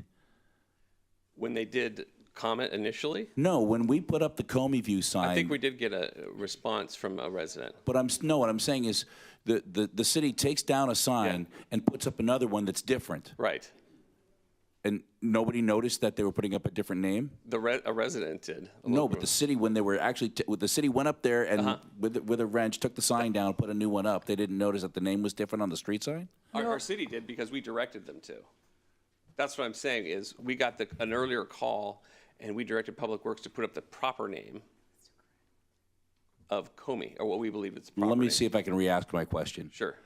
Did we know that we changed the name of that street before we got a call from a resident? Yes, we did. How come we didn't tell people on the street anything before we changed it? That I don't know. We're not legally required to. It was just an error on our part. Public Works went out there, so that was in the Public Works Department. I'd have to get with Nick and his crew to find out what exactly happened. I guess that's mainly my question is, Okay. we're changing the name of the street sign. Oh, the street sign, yes. And we know we're doing it. Yes. But we don't tell the residents that we're changing the name of their street by putting up a new street sign. I mean, let's just say it went from Comet View to Oak Street. Right. Right? That's a more elaborate difference. We don't give anybody a chance to mention anything before we I would change it assume out. under those circumstances we would, but in this circumstance where we had what we believe to be an error, we have a map, a recorded track map that shows Comey. We show the property address as Comey. Oh, somebody missed up, and maybe they had a wet work order for the sign the first time they put it up. Let's put up the correct sign. Here's one of the main reasons that I keep asking this question, and I know all of the records that you're referencing have Comey View on it. Lennar said it was supposed to be. I get all of that. Yeah. My street, when they changed the street sign, they spelled it wrong, and they actually changed it out. So I was wondering if there are other typos throughout the city that are happening. Garbani, they did it too? For years, I believe it was, everybody pronounced it Garbani as Garbani. There was a mix-up. I could be getting that reversed, but yeah, for years it was spelled wrong. Yeah, so I was kind of curious about I didn't realize that we needed a proofreader on street signs.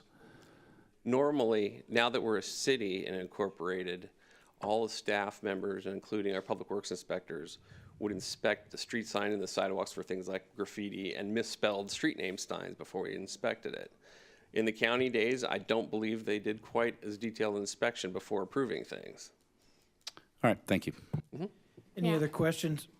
Just our fault. We probably should have notified those 12 residents they should have been notified in a letter. Madam Clerk, do we have any requests to speak on this item? Yes, we do have a couple. Okay. First up is Rebecca Stewart, followed by Kyle Stewart. All right, welcome, Ms. Stewart. Good evening, council members. Some of you may recognize my face and my name because I work strongly with veterans, with the Veterans Resource Committee before he left. I'm here because I represent the 12 homeowners on that street. I am also on the Sun Ranch Homeowners Board Association. This issue was researched by me when I first purchased the home, 2017. I originally I went to the county of Riverside because of the spelling of the street name and told them the street name does not match my papers.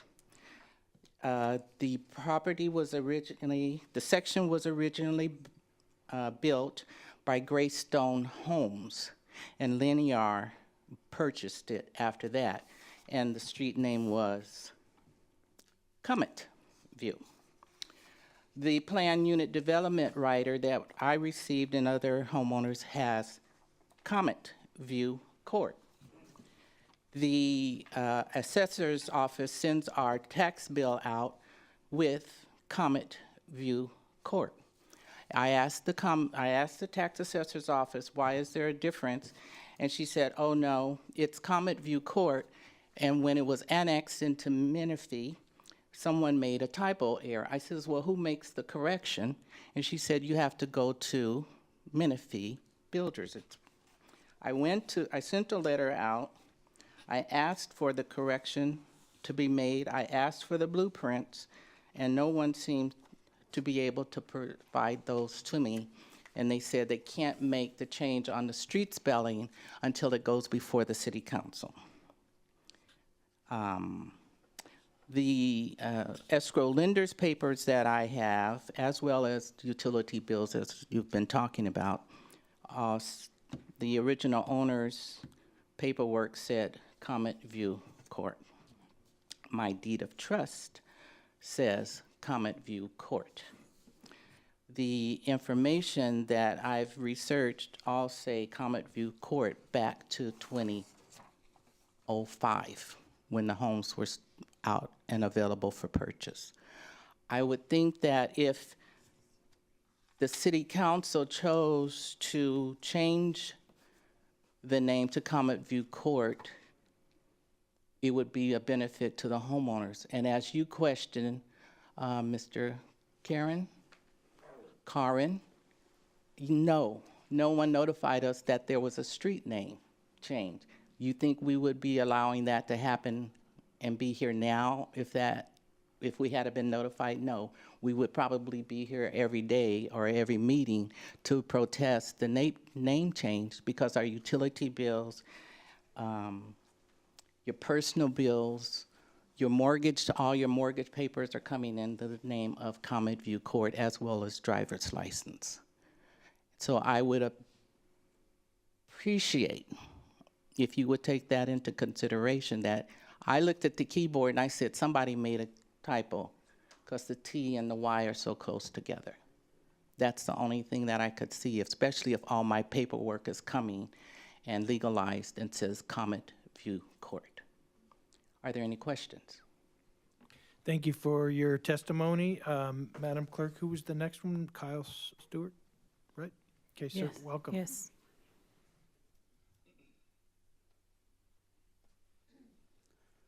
Good evening, Mr. Mayor and council members.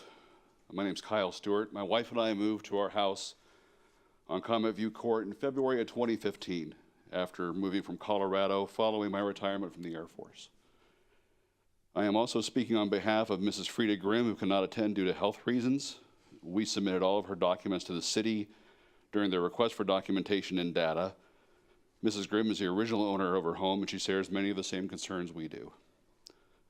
I am also speaking on behalf of Mr. and Mrs. Matthew Danko, who could not appear due to previous commitments. They also share some of the same concerns we do. Everything to do with our transaction for our home says Comet View Court. It has both the address and physical location.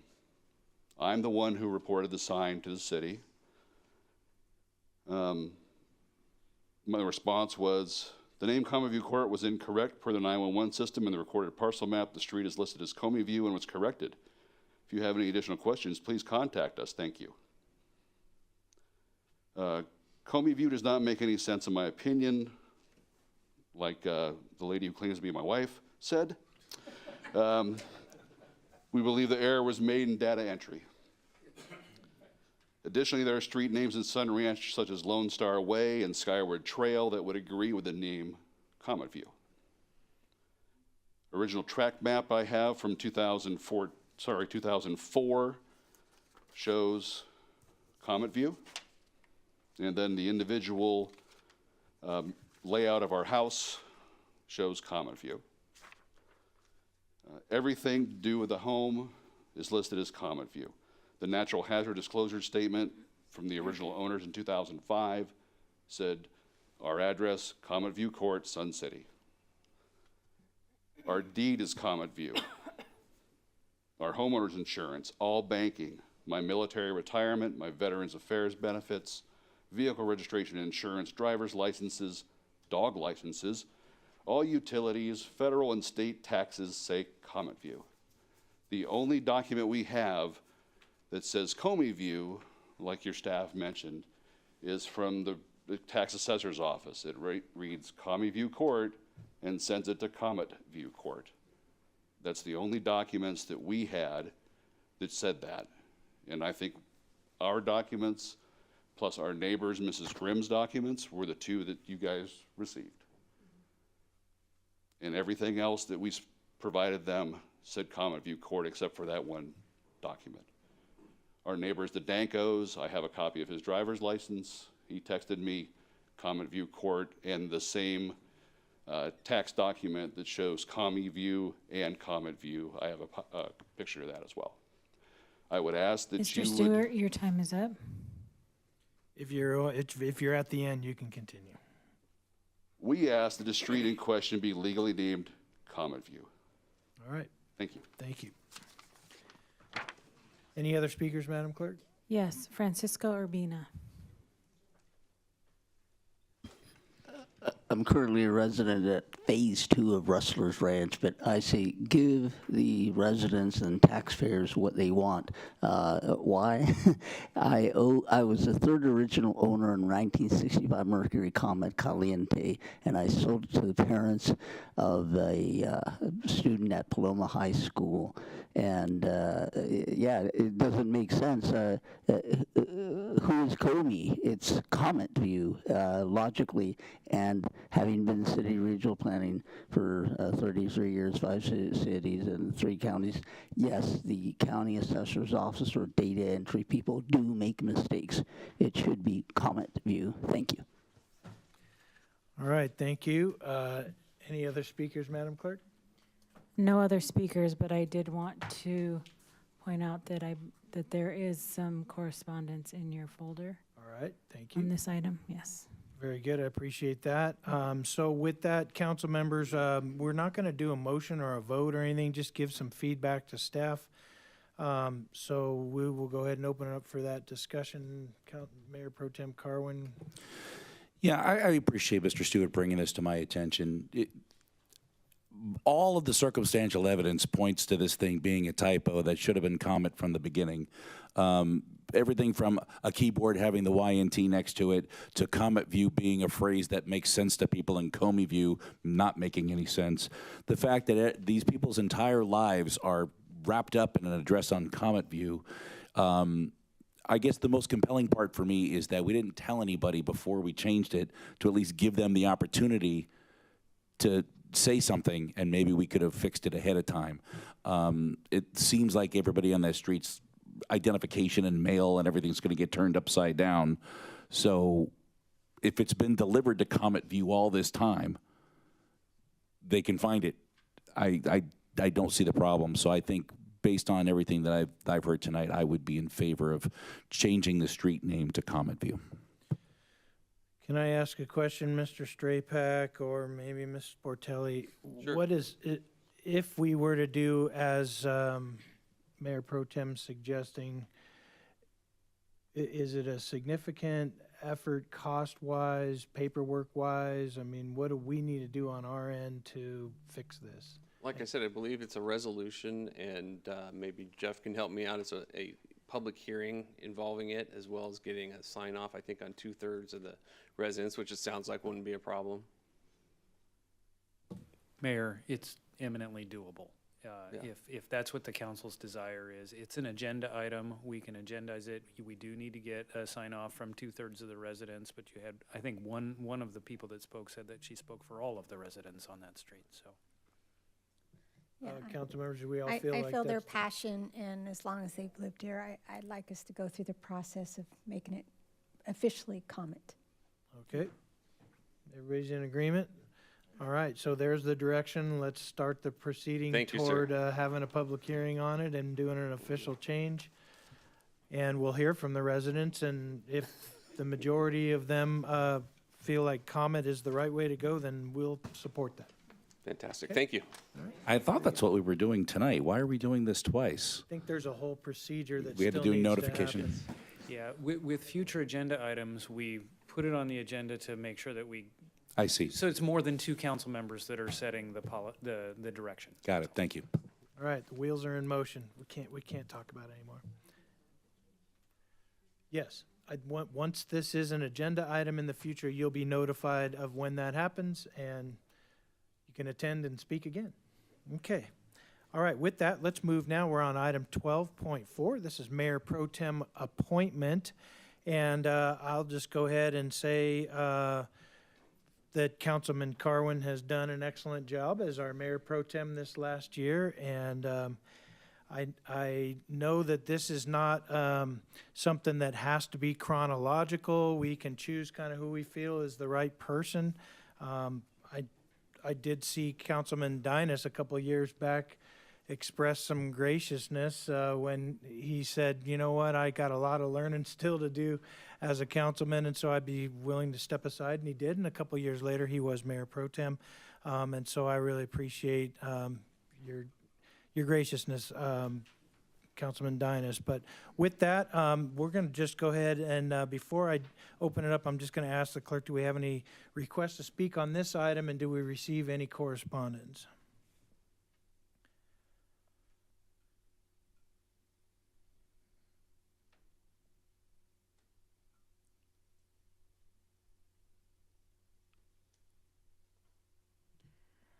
Does not look like there are any speakers for this item. Okay, we have no And speakers. Correspondence would be in your All right, folders. thank you. So with that, I'm going to open it up for discussion, council members, and in the end, we will ask for a nomination. So, council members, any thoughts? I mean, I don't know if this is something that people are jumping at or not, or how people feel about it. If people are ambivalent to it, I'm fine staying mayor pro tem for another year. If people want to talk about it another way, I'm happy to do it. I enjoyed it. I think I got a handle on it now. But if there's a strong feeling another way, I'm fine. I'm willing to serve another time if people don't want to make a change. Thank you. Councilmember Sobek? Yeah, I was thinking about this, and I think what you said is so true, that it's important to have somebody who has the time that can step in and has the experience. And I know that Councilmember Carwin's up for re-election. I'm got an election going, and I was thinking that if Councilmember Dynas might be willing, he would be a great pick. So I'd like to propose that. Okay, so we have a nomination. You know, being in that position where I had to step in as mayor for 2 months, it's really important that you know the ropes and can be able to attend meetings and know the different organizations and such. So. Would that be a nomination? Yeah, I would Okay, like to and then nominate him. Councilman Estrada's in the queue. Yeah, you know, it is, it would be District 2's turn, but, you know, I want to be a team player, and I think it's important that we have a continuity and support our fellow team members, whoever that may be, and whoever gets elected should be nominated, and it should be an honor amongst the peers to nominate that person. So I think Councilman Dynas or Councilman Carwin would be a great fit. I think Councilman Carwin, you know, everyone wants him to MC all the city events, and he can definitely entertain a room and command a room, and he could manage a city council meeting. I would support either choice. Would you support the nomination for Councilman Dynas? I would. I would. Yeah. Okay, My and so- first, but for the record, my first choice would be Councilman Carwin. No offense, Councilman Dynas. You are. I have a lot of respect for you, and I think you do a good job. Okay. Yep. I would support Councilman Dynas as well. Everybody's in agreement? Does he want it? I'm just getting comfortable over here. Close to the bathroom. All right, so do you accept? I'll accept it. All right, so we have a Mayor Pro Tem. Let's go ahead and just, all in favor, would you say aye? Aye. Aye. Opposed? Hearing none, it's unanimous. Mayor Pro Tem Dynas, thank you. Well done. And well done to Councilman Carwin, Mayor Pro Tem Carwin, up until right now. But you did a great job, and you picked a great theme for the state of the city, so you got to start thinking of a theme, so, yeah. The pressure's on.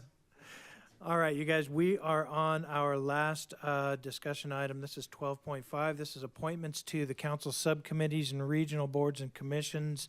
Madam Clerk, if you don't mind, can you put the roster up on the screen for all of us to take a look at and be reminded of where we are serving regionally now? That's as of today. And I'm going to open it up. And let me just add, there is a new, down towards the bottom, you'll see, whoops, I'm sorry, there it is, Southwest Elected Collaborative Group, and they have asked for a member of our council, actually two members, but a member and an alternate. So that's something we will want to consider together. And I will also say that there is one there, Menifee Global Medical Center. It's about the 5th or 6th one down. says as needed, and it's Councilman Dynas and myself as the alternate, and that group hasn't met since prior to COVID, and so, and there's also a Loma Linda Hospital Advisory Board, and so I'll just ask for advice and direction from Councilmember Sobek. That has not met either since COVID. So is everybody in agreement that we can just strike those two advisory boards, both Menifee Global and Loma Linda? And if they come back and ask, and we can recreate it, but for now, I think everybody agrees we'll strike that. And we'll add the Southwest Elected Collaborative Group. And I believe, Councilmember Sobek, you've already been serving on that committee, and I've attended some of the meetings. I don't mind being the alternate unless somebody else would like to. And I've actually, one of the arms of that committee, we chose to work on regional issues. And one of the regional issues that became number one was to have higher education in Southwest Riverside County.